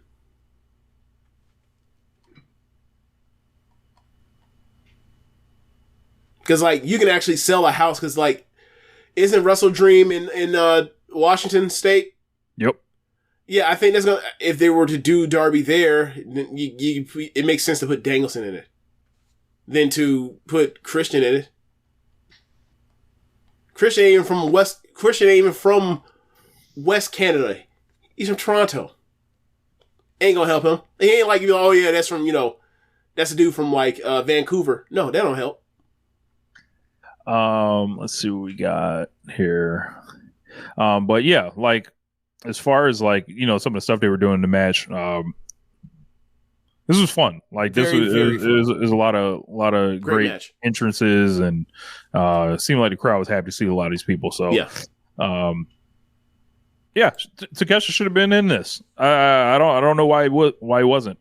Like honestly, you can put like as many people in this match as you want because you only got to beat one person. So that was a mistake. Dr. Laird asks, James, where's your turtleneck? Probably Halloween. Can't wait for that. Not too far away though. So, tag team championship match: the Young Bucks, FTR, and the Acclaimed. Young Bucks get that win. And pin Dax in Wembley Stadium. I noticed that too, didn't you? Go to hell. I laughed. Saw this match. I thought this was a good match. I did too. I didn't think it was great, but I thought it was a good match. Bucks came out there dressed like the Beatles. Yeah, from the Sgt. Pepper album. I saw that. I was laughing. FTR, I liked their warm up gear, and then they ripped that shit off, and there was some more Bret Hart masturbation. I was like, get these niggas off my TV. The Acclaim, Max Caster got to rap and did nothing with the opportunity to rap in Wembley Stadium. So honestly, this match is strangely... They did a WCW Triangle tag match. Yeah, like strangely, like I felt like the feud was really between FTR and the Acclaimed, and the Bucks are just the champions here. But they did enough in this match to where it was like, oh, okay. And I heard a funny part. Like they were chanting CM Punk, and Nick Jackson turns around and screams at the crowd. He's like, "We're the reason you're here." Essentially, they shut all that shit up, and they drowned out the Punk chants. And Bucks got, obviously they put FTR over at the stadium last year. I figured that was coming back this year. I thought this could have been better, but could have been worse too. And I thought I saw like people acting like it was worse, which was disappointing. But I didn't see that part. But like match is good, not great. Not as good as their match last year between those two teams, but it was you got Caster and Bowens in there. But yeah, like I think all three teams acquitted themselves well enough. Like I don't want like they got to get same thing I always say. They got to get Billy Gunn the fuck out of here. But he took a bump in this match. That was crazy. Don't expect to see those anymore. Look, but I immediately knew that man was going to get it back, and he did. Yeah.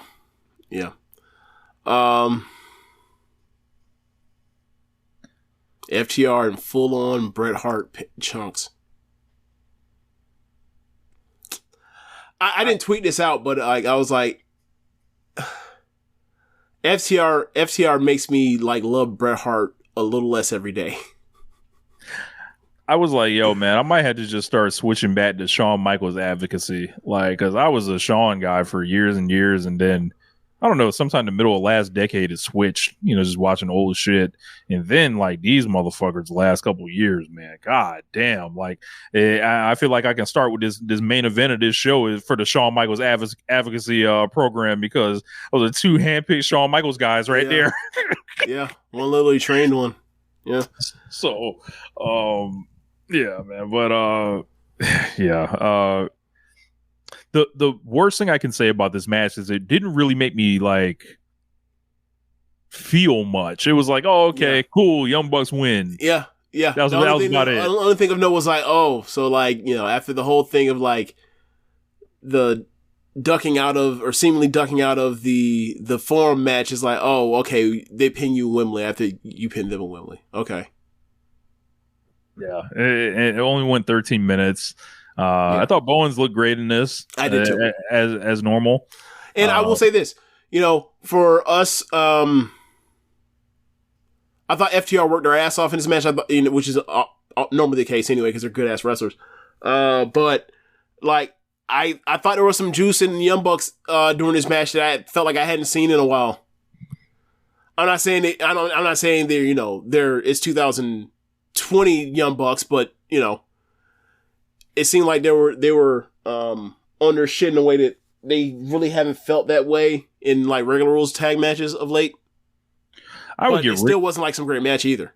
I would get Ricochet a tag team partner and and do that personally, but after the match, Grizzly Young Vets show up, kind of walk up on the Young Bucks and then act like they're going to attack them, but UK FTR then jumps on FTR.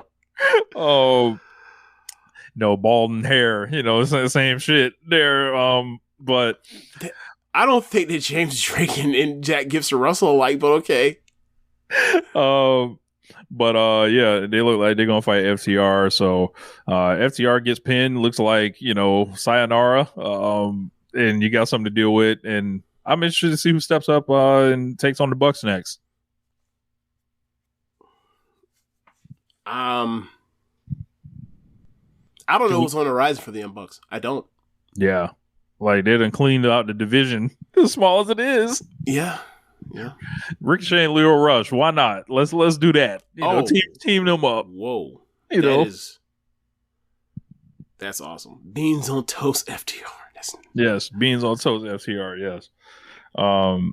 Up next, FTW title match. Hook defeats Chris Jericho. Hi, guys. By the end, when Taz stood up, this crowd was cheering. Before that, yep, it is and I'm tired of watching Hook, man.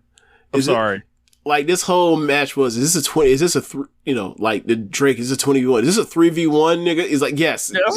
It was a 3v1 and nobody came out. Shibata was there on the show, didn't come out there and save Hook. Was Joe on the show? Was he on? Didn't come out to save. I was expecting someone to come out to make the save. No one made the save ever. It made everybody like dumbasses. That it you know what it was? You've watched Home Alone before, right? Long time ago. Imagine if there was a third burglar with Joe Pesci. A third one to go along with Joe Pesci. Yeah. It's like, wait a second. You mean to tell me this little kid is out here outsmarting, outmaneuvering these three motherfuckers that are all bigger than him? That really? Okay. All right, fine. Hey, man. I'm going to do something unpopular here. This was a wasted summer for Chris Jericho. And that's the thing I keep trying to tell people when they're look online. I look online, Rich. Hit the Zoom. Yeah. Right here. Yeah, go ahead.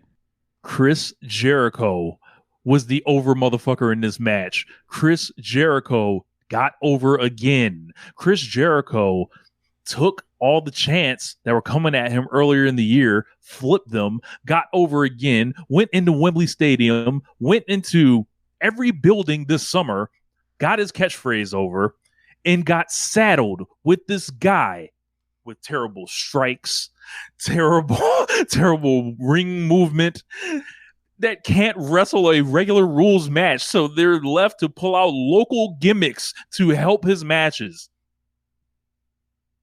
I'm done. Get Jericho somewhere else with this. This was Jericho charity. And I don't know who needs to hear this, because this guy's still over. He still has something to offer. He's got a unit that's still over. I'll tell you this. We are exiting this program, presumably, right? Yeah. Who are you excited to see move on to something else more out of these two? Jericho. I rest my case. Rich, like, it's gotten to the point with Jericho where, like, you look at his cage match and, like, and people are, like, review bombing his matches, right? They've been doing this. No, but, like, it's especially, like, noticeable, like, once you get to this year. Because of, all the shit, like, so... I want Jericho and Jarrett. I'm sorry, and it got mentioned in the comments.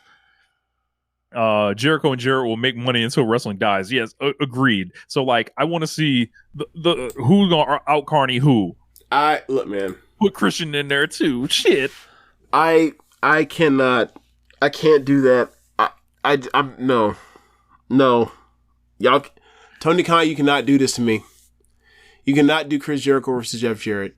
You cannot do that to me. It's unfair. Like, no, because you're gonna put it on Wednesday instead of put it on Saturday. Don't do it. Don't do it. Leave me the fuck alone. Yeah, man. What were you saying about the Jericho reviews? Okay. I mean, the match with Suzuki from a couple weeks ago, right? Or from last month, right? Yep. Meltzer gave it a 4. Meltzer gave it 4 stars. So that means it should be like an 8 on Cage Match, right? You would think. It's a 6.1. It's a 6.12. All right, so here we go. The number one vote for it, right? Overwhelmingly, the number one vote for it are 7s. But then you look at the bottom and you see like 2 people gave it a 0, 3 people gave it a 1, 5 people gave it a 2, 3 people gave it a 6 people gave it a 3. So you thought it was a 1.5 star match? You know what I'm saying? Like 11 people gave it 4. So you thought this was a 2-star match? Like, come on. The number one rating on it is 93 7s. You know what I'm saying? Like they're they're rate bombing his stuff. The Shibata match. The FTW rules match, right? It's a 6.7 on Cage Match, right? Yeah. Overwhelmingly, the number one rating for it is a 7. It's like, yeah, there's a lot of talk shit around Chris Jericho right now, man. It is what it is. But the main thing is the main thing. For me, his matches work when he's not in the ring with Hook. Stop putting him in the ring with Hook. Hook's not good. Learning Tree versus Planet Jarrett, Satnam versus Big Bill, Jay Lethal versus Brian Keith. This is a mirror match, man. AEW Women's World Title match. Let's go. Mariah May defeats Toni Storm for the championship. I thought this was really great. By the time it finished, I think it started a little slow, but it picked up and it felt like a big show match. And this is when I felt like All In was really starting. Yeah, man. I thought this match was great. And I thought this match showcased the stuff that I felt that me and you saw when we saw Mariah in the Grand Prix last year. Like, she is not afraid of contact. She is physical, as is Toni Storm. And once them slaps started flying, and them suplexes started flying, I was in hog heaven. I was enjoying the shit of this match. Positive white woman review. Yeah, one of the very rare ones these days. Yeah, like this is a credit to AEW's commitment to long form storytelling and this paying off in that way. For them to spend a year building towards this match, for it to happen, and then the match happens, and like they were able to execute to pay off everything they did. And I feel like Mariah has a title now. She has a lot of heat, and I was Jamie's ex-roommate. He mentioned. I'm looking at the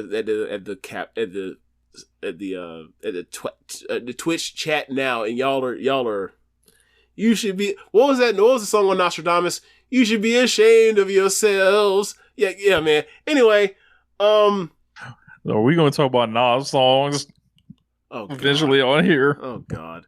So, yeah, I just thought that like the match is just a complete success, and like everything paid off, and like RJ City, Nigel McGuinness, the meta joke of like Mariah kissed Nigel, which then inspired him to become a pro wrestler again in the UK later in the show. Like, yeah, man, it was amazing. I think it set up Mariah to have heat with her big time with this belt. Tony Storm's gonna move on. I actually didn't hate the idea that like after everything they've been through, like Tony still loves Mariah and she's just really hurt, so she couldn't use a shoe on her. So then because Mariah is actually a manipulative monster and long conned her whole way through, she just won the belt. I actually enjoyed that like Tony actually is like a real person behind that got manipulated behind like the ridiculous facade or not facade, but like the whole part where she went crazy. Like she went crazy. Someone found her and like Tony, and she actually began to love Mariah for real. And then like she got betrayed. Like, I'm mad, but like I still love you. I can't kill you. I love you. You're my daughter. And then Mariah said, all right, well, fine, then I'll kill you, Mom. So yeah. I was talking with some people as this match was going on, and that were just going in about how it was too over dramatic. I was like, this entire story has been over dramatic. I don't know what you thought you were about to watch in this. Like, they were not about to exchange, arm bars forever and come out in black trunks and, and wrestle the ROH pure rules. Like, that shit was never happening in this match. Like, this was like an over the top theatrical wrestling story. Oh, also, man, that was an all time slap that Mariah hit her mom with. My God, make you want to slap your mother. Like, that's crazy. She slapped the fuck out that woman. Good God. First off, I wasn't paying attention. I didn't even know that was her mom. I was like, who the fuck did she slap? Was that a part of the program? I was like, oh, okay. Yeah. All right. Dysfunction. Mina, when they showed the shots of Mina during the match, that like, yeah, man, this was a lot was put into this and it paid off well. Yeah, man. I guess they would go to like Mina Shirakawa next, right? As a challenger. Maybe she's over here. Maybe, I don't know.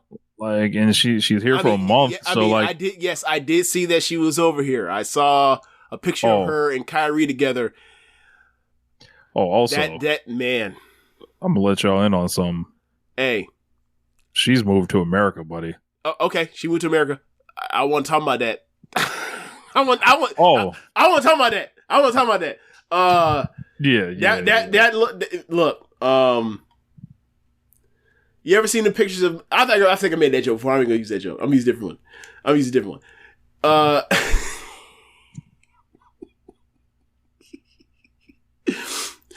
Like, you ever see? You were around for the Miami Heat. You saw Wade and LeBron together. Like, I mean, was that. Yeah. Man, Too bad Kyrie don't wrestle. Too bad Kyrie don't wrestle no more. But and then we had the opener with lots of people in it that I don't necessarily like want to see in ladder matches, and I think it kind of reflected that. So we got the Blackpool Combat Club with Pac, who has been airbrushed into Jon Moxley's space, and this is you never saw Jon Moxley in the Blackpool Combat Club. It was always Pac. The Patriarchy, Christian Cage, Killswitch, and Nick Wayne, the House of Black, Brody King, Buddy Matthews, and Malachi Black, and the Bang Bang Gang, Austin Gunn, Colton Gunn, and Juice Robinson. Now you said Nick Wayne, but what I saw was HB Osprey.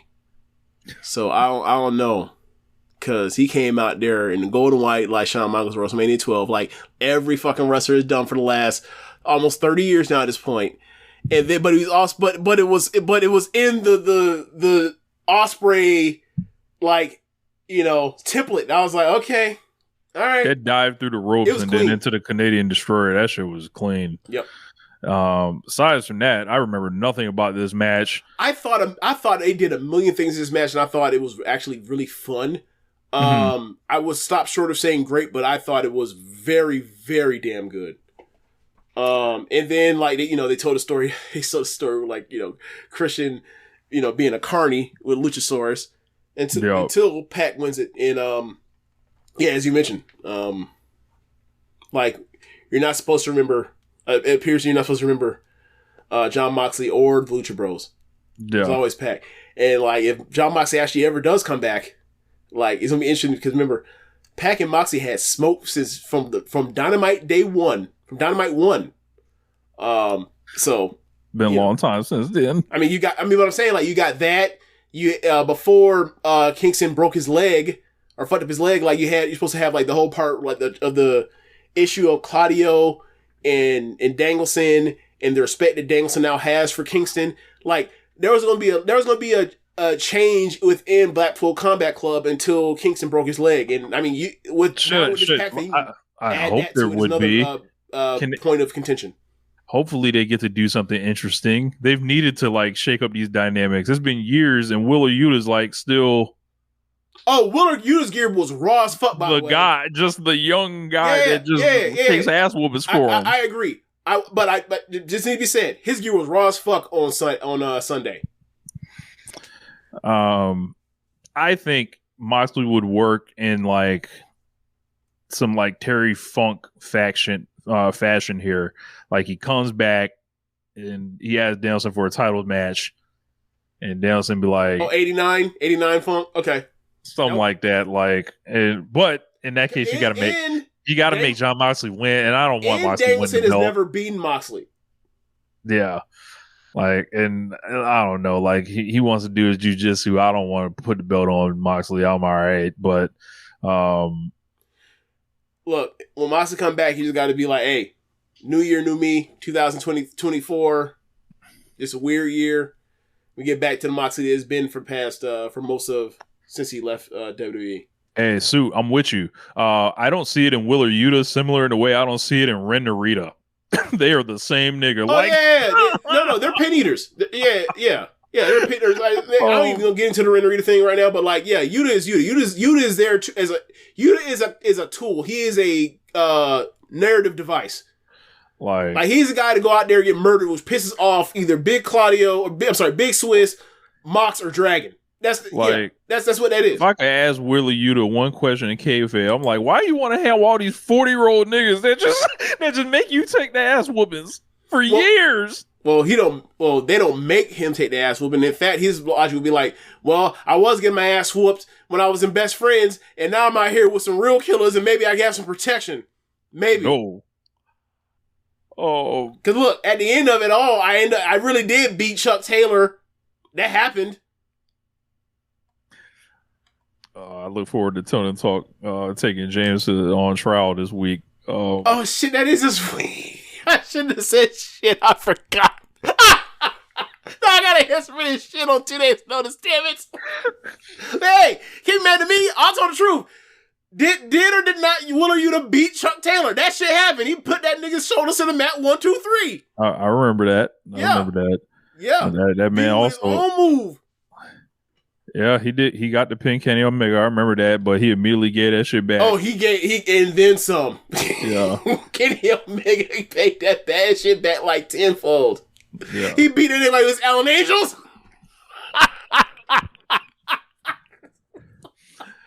So like they basically like we didn't mention it, but they had. Remember when they showed the shit out of that nigga with that chain? Remember that? Remember when they showed the nigga with that chain? Yes. Remember when that man was breathing and gasping with his last breath, and John Payne said, "Hey man, we'll give him this shit. He finna die out here." What kind of shit is this? Why does he still hang with this group? Look, hey, that's ethical wrestling. He's like, "Oh man, we gotta quit because this nigga finna die out here."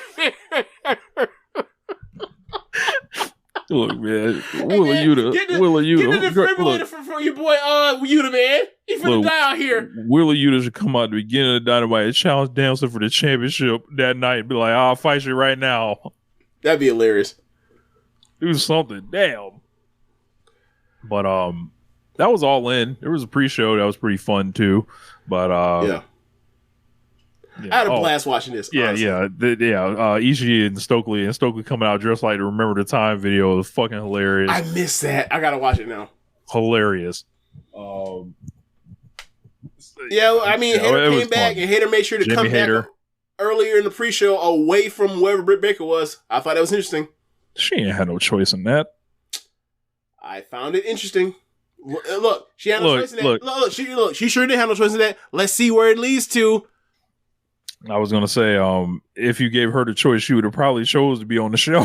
No, what I'm saying by that is like, hey, like she's doing the shit with Saraya. You know, that's a click. Like Britt just lost. The place to do it would be like Harley Cameron and Saraya versus Britt. Versus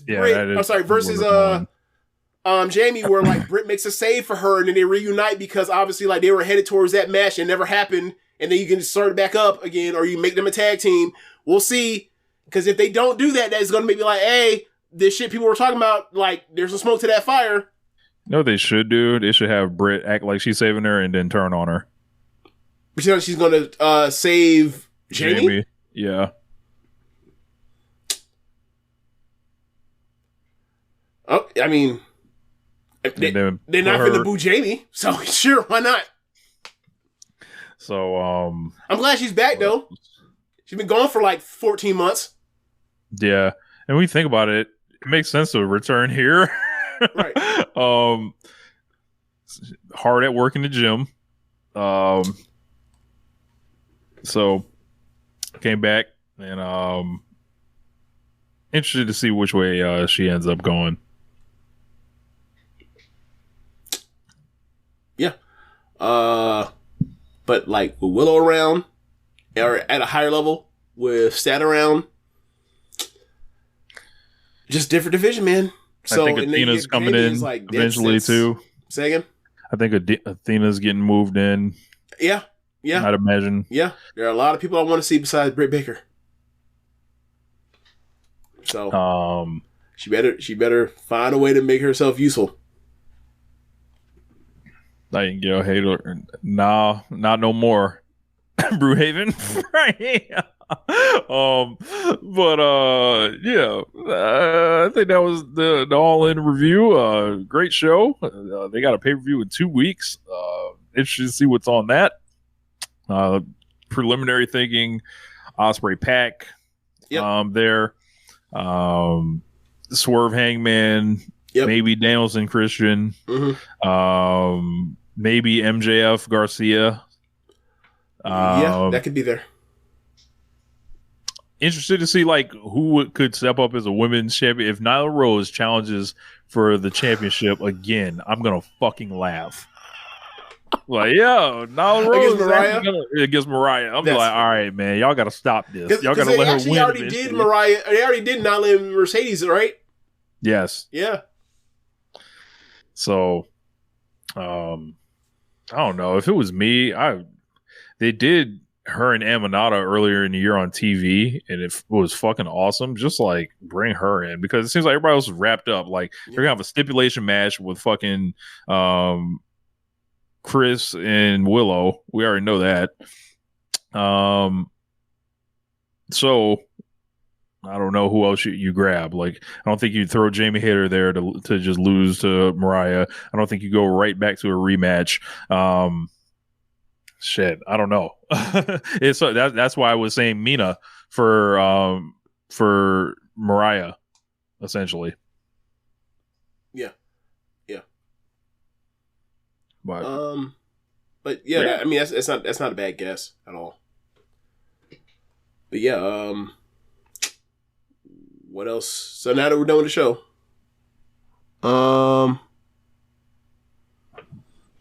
Suit's insane. Suit's insane. All right, so where do you want to go from here? I didn't have nothing else written down, honestly. Wasn't there something you want to talk to me about on the show? I forgot. Wasn't there? It was only Naj you owe me, but that's what. Oh my god. Hold on. You want to talk about fucking almost 25-year-old song. Yes. All right. I don't know why I thought of this. I think I saw it was like some girl made a TikTok about it was like video dancers in the 90s, and she was dressed essentially like a video girl in the 90s doing very basic shimmies and dances, and she was playing Nas You Owe Me on this shit, right? This is like 2 weeks ago, so this shit subconsciously got planted, like, and then you sent me something today that I don't remember what it was. You know, okay, so did you see the thing I sent after explaining why I sent it to you? No, I don't think so. So at the boot camp that I go to, at the boot camp gym I go to, I have a friend there that's a wrestling fan. Like, she actually, I was wearing a Rey Mysterio shirt at the time. She's like, "Oh, you like wrestling?" I was like, "Yeah." And then she showed me tattoos she had of like Undertaker and Hulk, and I was like, "Oh God, either me and her are gonna be friends, or me and her are not gonna be friends at all." We end up being friends. So she works in TSA. So I see this Instagram video of a woman that goes through the metal detector, and then like the TSA agent was like, looked her up and down, and made a face, and then was like, "Hey, go back," right? Mm-hmm. And it was like, but the thing was, the face she made was like you see a fine ass woman, you're like, damn, right? It was like so it looked like the TSA agent on camera was like, saw her and was like, "Hey, go back, because I want to take a second look at you." And then I remember that now. So the video is,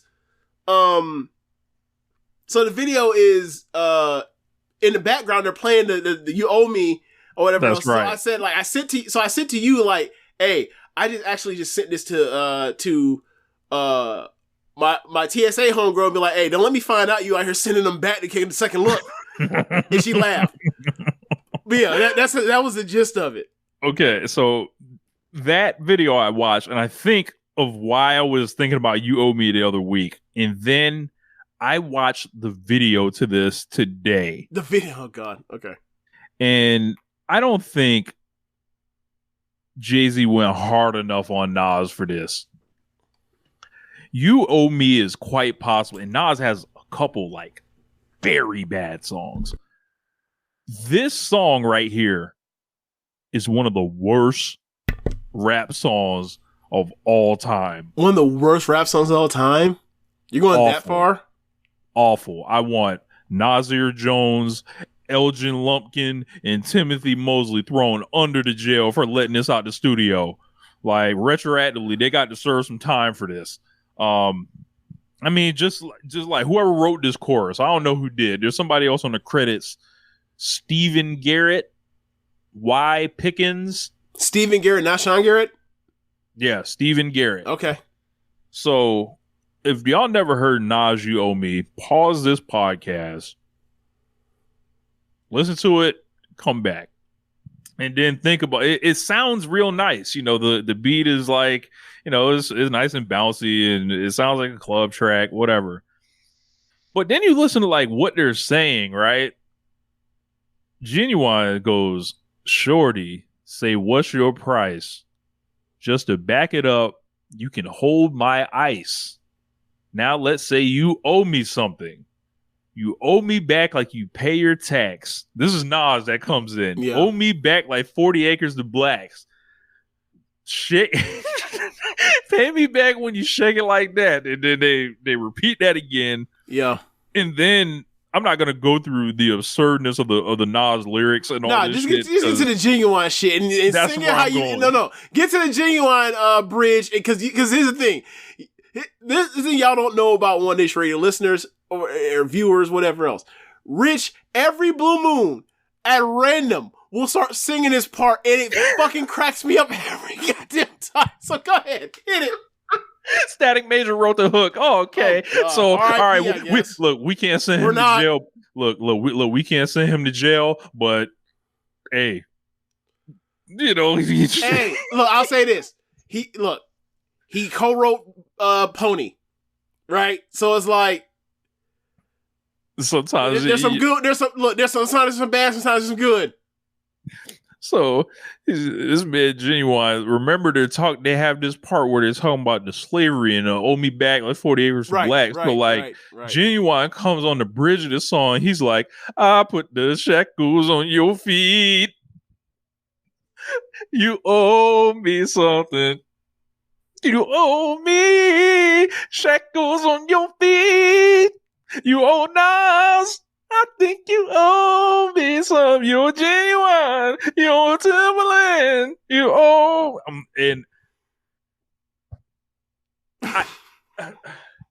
This is diabolical. Like, oh my God. I remember hearing this song as a kid. No, Brewhaven's asking, wait. He's like, oh, wait. Oh, in a sexual way or in a money way? No. The hook is, he's saying, hey, what's your price?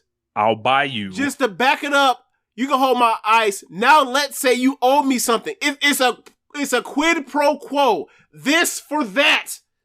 It's literally, I'm tricking off my diamonds. You can hold my chain. Yes. If you back it up. Yes. It's literally that. Nasir. Yes. Him. This is one of the most absurd songs. Like, just when you break it down on a granular level, this is what they're talking about. And then, like, you know, Nas was who convinced, like, because it's like, all right, did Nas want to do this? The record label was like, hey man, we got Timberland for you, man. You got to get in the club, Nas. They tired of like we tired of telling you that you need a dictionary to listen to Nas. My fucking headphones are plugged laughing at this shit. Hold on, bitch. Alright, wait. Sorry, start again. You got me fucked up over here so bad. They were like, hey man, we got Timberland. We need to get you in the club, Nas. We gotta get you in the club, so let's go ahead and say that you for this trick off diamonds to get a woman to into bed. Okay. So now knowing that Static Major wrote this hook, that don't make it no better. I'm assuming that they came to Nas with the concept. The song was already made. Yes. All he had to do was fill verses in, and it was like, hey, I'll sing this. We'll put Genuine on it. And because he's bubbling and he's got something going, but they presented Nas with this, and then Nas sat there and was like, "Yeah." He's like, they've been telling me they need a dictionary to understand me. The mafioso thing didn't quite work, so fuck it. Like, they selling records now with all this bullshit, quote unquote. I'll do it. And then he proceeds to write these rhymes around Shorty backing it up and holding the ice. Possibly. In the shackles. Going Possibly. That's a theory. Feet. That's a theory. That's a theory. And this man's talking about buying the whole hood in this. This man's talking about the Bentleys and Minks, the corners of the blocks. This man said the cops felt this shit, James. This is cop music, cop friendly music in that first verse. Yeah, I'm glad you bring that up, Beast Move. So this album, I believe this was on Nostradamus, if I'm not mistaken. He did the song. He owed the label an album because I Am that release was double album. It was bootleg. Yeah. Nostradamus got leaked to hell. I remember that. And then they put that shit back together, and it was like, you need the single, dog. Like, yeah, just go listen to the track. Wait, you talking about the shit that was on Lost Tapes? I think some of that was on Lost Tapes. Yeah. Okay. Yeah. It's a lot, man. Next time we'll break down the third verse of I Can. Oh fuck! This is what we're gonna do. We're gonna go through old '90s Nas or 2000s Nas. There's somebody that listens to this that Nas is their favorite rapper, and they're like, "This is bullshit. This is bullshit." But here's the thing, it ain't just Nas. You can do this with almost virtually any rapper from back then. It's so funny. It's so funny. It was like this shit sticks out like a sore thumb in the Nas discography. However, there are a couple Nas songs where it's like, and J. Cole is like this too. Yep. Where it's oh my god, no role models is oh my god. It's like this very regressive, like it's like, hey man, this person is not as smart as like they're being upheld to be, brother. And a lot of this is not. Yeah. And keep in mind, like these, I'm not knocking these songs as far as like whether or not they win or not. These songs went, but like because no role models went. You Owe Me absolutely went, right? But no role models, like, how can you make this song? How can anyone make a song like this and then you can and then like try to say like I don't hate women / I don't hate black women? That's tough. Go through them lyrics on No Role Models. Like, I wonder if he's ever like been at, he doesn't really do tons of interviews or anything like this, but like, so when you carry these reputations, I hate modern day black women. That is what that song, that is what the lyrics to that song say. Maybe it's an age thing. It's unambiguous. I was like, maybe it's an age thing. And then pines for women that were older, that were, an age older than him. Like Sade and Neil Long. Right. And it's like, let's see. Like it was like the J. Cole of their era would have said the same thing and would have said they, my only regret is too young for Natalie Cole or some shit like that. Or Pam Grier. Yeah. Pam Grier, yeah. So it's the idolization and shit. All right, so Nas was 26 when that came out in 99, right? So, and like Jay-Z said, they call me on Blueprint 2, they call me this misogynist. We're both misogynists, buddy. That's we're both misogynists. That's kind of the, I love rap with all my heart.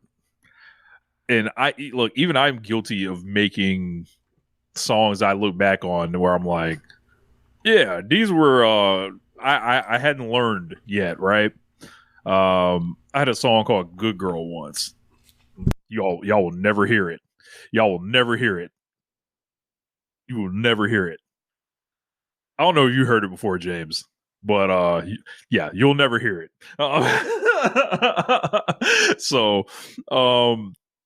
Well, yeah, man, it is a lot, especially in the case of Nas, who was always held up as this genius and, the opposite of Jay-Z.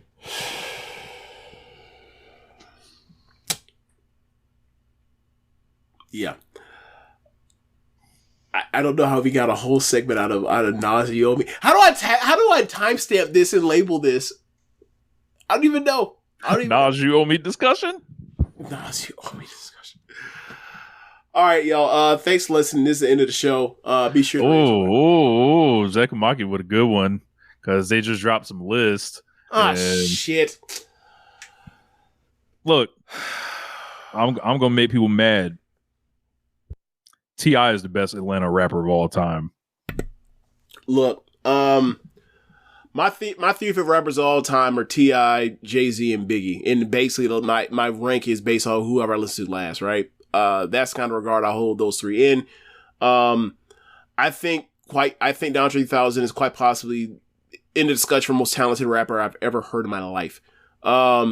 So for me, Andre being on there, I'm like, if you told me what a list was going to be, I know Andre 3000 is going to be number one on that list, right? So I have no problem with that, right? It's bullshit though, because he never made a solo rap album. I get it, yeah. There's that, and then they separate Outkast. They break up Outkast from the list. Yeah, I know. They shouldn't do that. But I mean, they did that with Migos and they did that with Goody Mob. So it's like, okay, fine. That's true. Yeah. So it's like, if you're going to play that route, fine, good for you, because then it makes the list. They did that so they can make the list longer because they couldn't have a hard time trying to get to 50. Yeah. But yeah, like,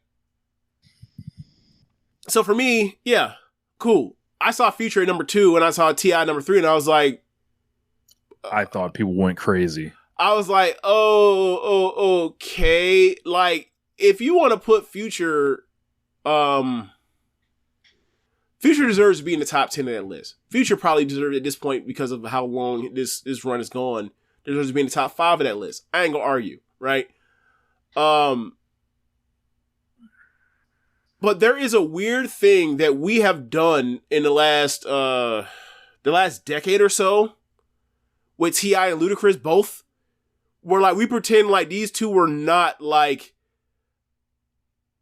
if they were not like hip hop heavyweights to where they're quote unquote like aces of rap or what in whatever, you know, of the 2000s, they were absolutely like main eventers. Like, it's really weird what's happened with that. It feels like it's been this forgotten thing. And I feel like I was there. I was around. I remember this.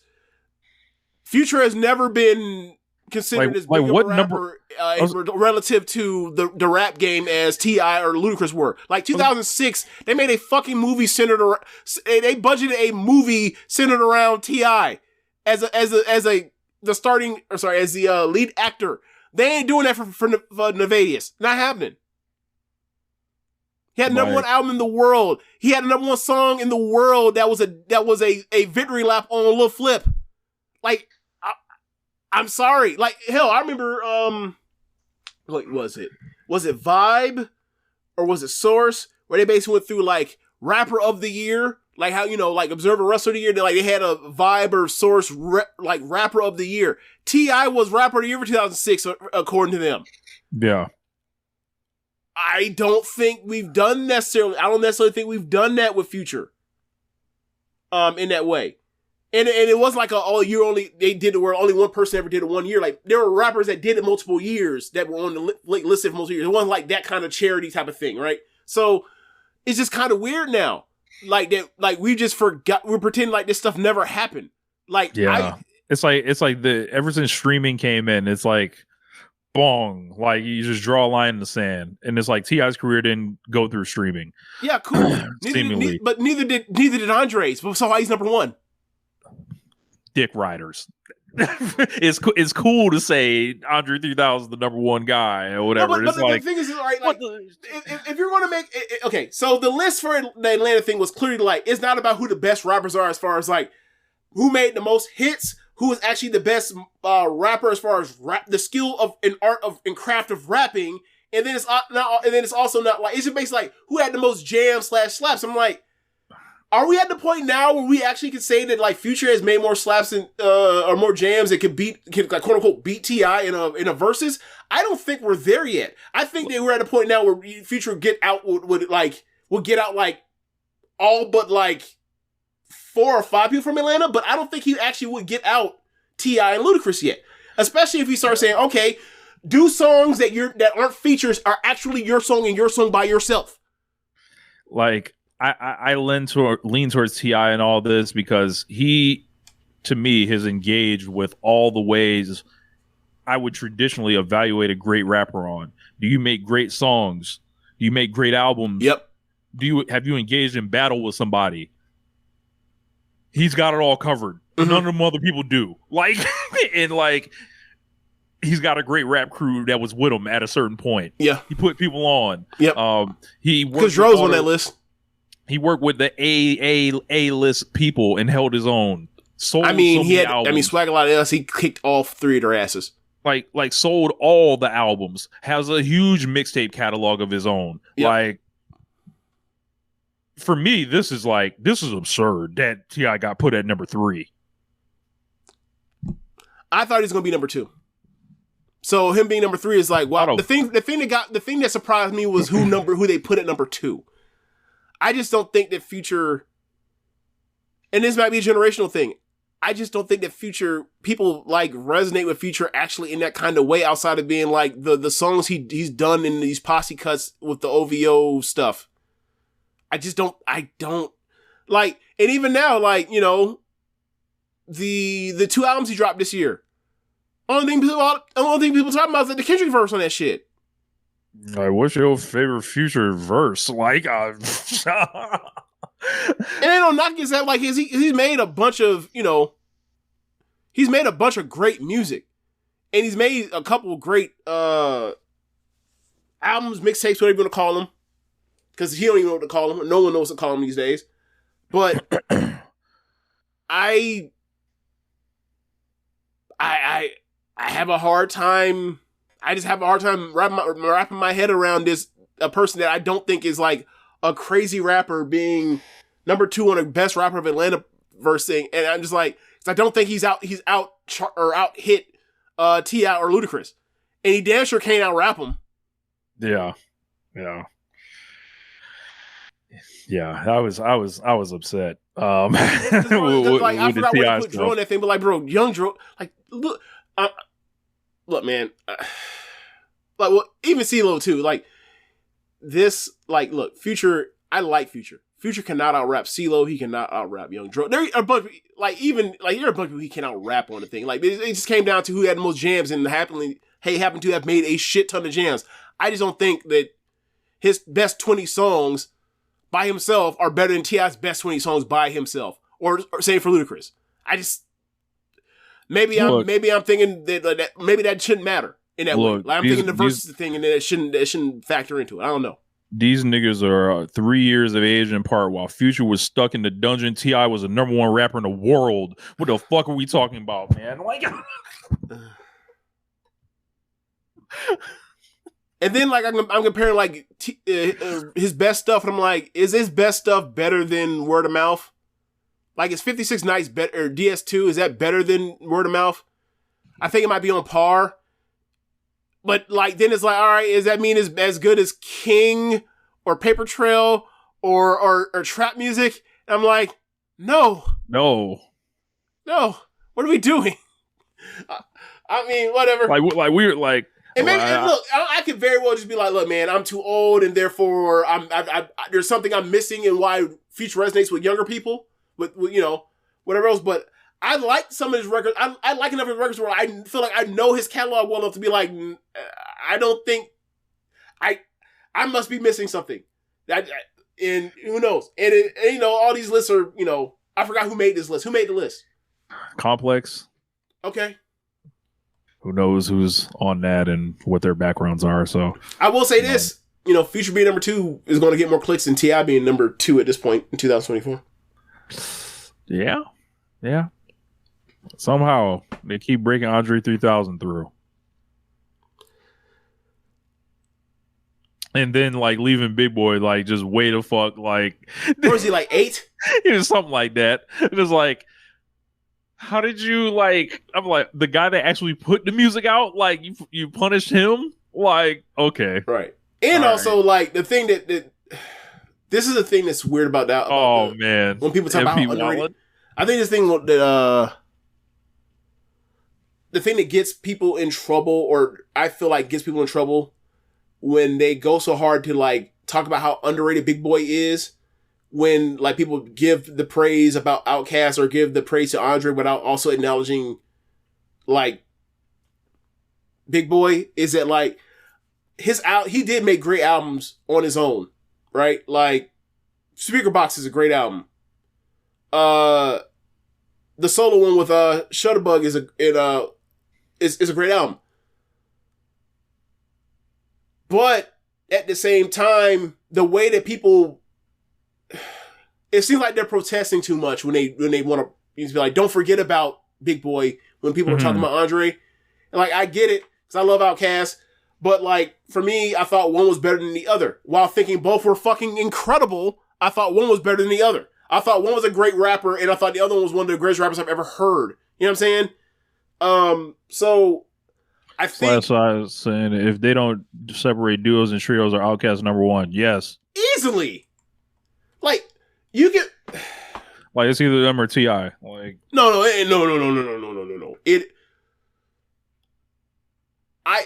I would argue, me personally, that I don't think that there are 10 rap acts ever that I'll put on a list in front of Outkast. So when you break it down to just Atlanta, it's like, yeah, they're number 1. So that's me, right? So like, yeah, I think they split up Goody Mob and Migos and Outkast just to try to make it more interesting and get more talk into it. Yeah. Yeah, I think that's really what it was. And then it's like, I think what they did, what ultimately is kind of like it's kind of like the Texas, Alabama, Florida State 3-4-5 thing, where it's like, okay, we split up Outkast. They would have been number one if we didn't split them up. Okay, so Andre 3000 as a singles rapper versus T.I. and Ludacris and Future as a singles rapper. Oh shit, we fucked up. But we can't not have somebody from Outkast be number one on this, otherwise our list is invalid from number one. All right, put Andre at 1, and then we'll figure it out from there, and we'll put Big Boy, and that's how you end up with that. Whereas, like, if you didn't fuck around to try to make this more interesting to look at, then you just put Outkast number 1 and call it a fucking day. Amazing. Mike, up north, Mike. Outkast probably over Wu-Tang. Yes, not probably. Always. Like, obviously Wu-Tang, because of like Raekwon and Ghostface and Method Man, made a shit ton more music and had like more like high quality music than Outkast. But I mean, ATLiens, like ATLiens, Aquemini, Stankonia is like that's an all-time like 3-album run in the history of rap. An all-time 3-album run. So yeah, in music shit. But and then like the quote unquote brick is the one that went diamond. Is the one that went diamond and won the album of the year Grammy. That because it's like they're not rapping together except for like one song. Or they're not on tracks except for one song. Or 2 songs. Whatever it was. Yeah, man. Like it's crazy. The answer's Outkast and they want to be funny. Yeah. That's before we get to like Gucci and Jeezy and shit, and then that's a whole nother. Right. And that's another thing, because it's like I think Gucci's in front of Jeezy. We lost that one, man. Look, and that's like, hey, you say we lost one. We didn't lose it in the verse. It's happened. That's true. Right. So, and you want to say influence? Like, yeah, I would say influence because look, yeah, it's easier to be influenced by some easy shit. Yeah. But it's like, okay, you want to do that? Fine. We really actually at the point now where we putting Future over Jeezy in Gucci. Man, like, don't get me wrong, like Future absolutely out rap Gucci Mane, but at the same time, if the whole thing is about slaps and influence, Gucci is the most influential rapper in Atlanta, like since like Dungeon Family. You can absolutely make the argument he's more influential. Well, T.I. because of trap music shit, but like you say, Gucci, T.I. are the 2 most single in Dungeon Family, the 3 most influential, the 3 most influential forces on Atlanta rap, the 3 most. Because trap music shit, and then also Dungeon Family. So it's like, so why is Future here? They like the auto-tune. No, you know what I'm saying? Like, in the influence route, the rapping ability, the record. I mean, this record sales that don't hold up for Future. That don't help Future well in this argument. Yeah, what But whatever. Like, he deserves to be in the top 5, I think. But I would like to see what people like that actually on the ground feel about that list. I think that's more interesting than like someone that's just a outsider that like has listened to all the shit or most of the shit.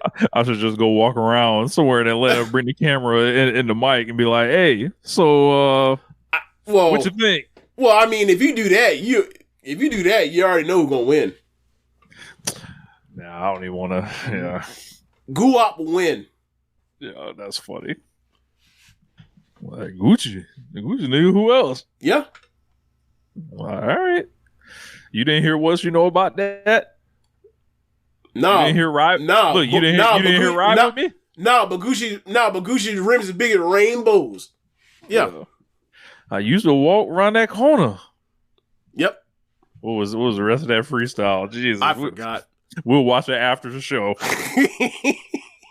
I used to walk around that corner.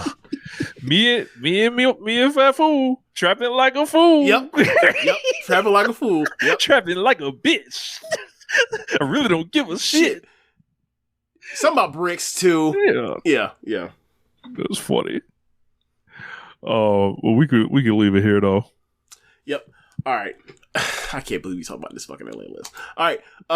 That's it of the show, y'all. Thanks for listening. If you're watching from the stream, be sure to go to the show notes in the podcast and go to the Royal Circle link. You can donate there. And be sure to listen to other shows on the network. Besides the One Nation Radio, you have Keepin It Strong Style, All Things Elite, Imps WWE Adventure, Russell Art with Chris Things, Tunnel Talk, which I will be making my appearance there where they will, yell at me, belittle me, whatever. I don't know. We'll see. Tune in. Coming this week, and the Trish and Sarah Wrestling Podcast. Thanks for listening, y'all. Later. Want to say big happy birthday. I forgot to mention it last week. I had him in my background, Jeremy Donovan, and also Leah from Tunnel Talk. Happy birthday, y'all.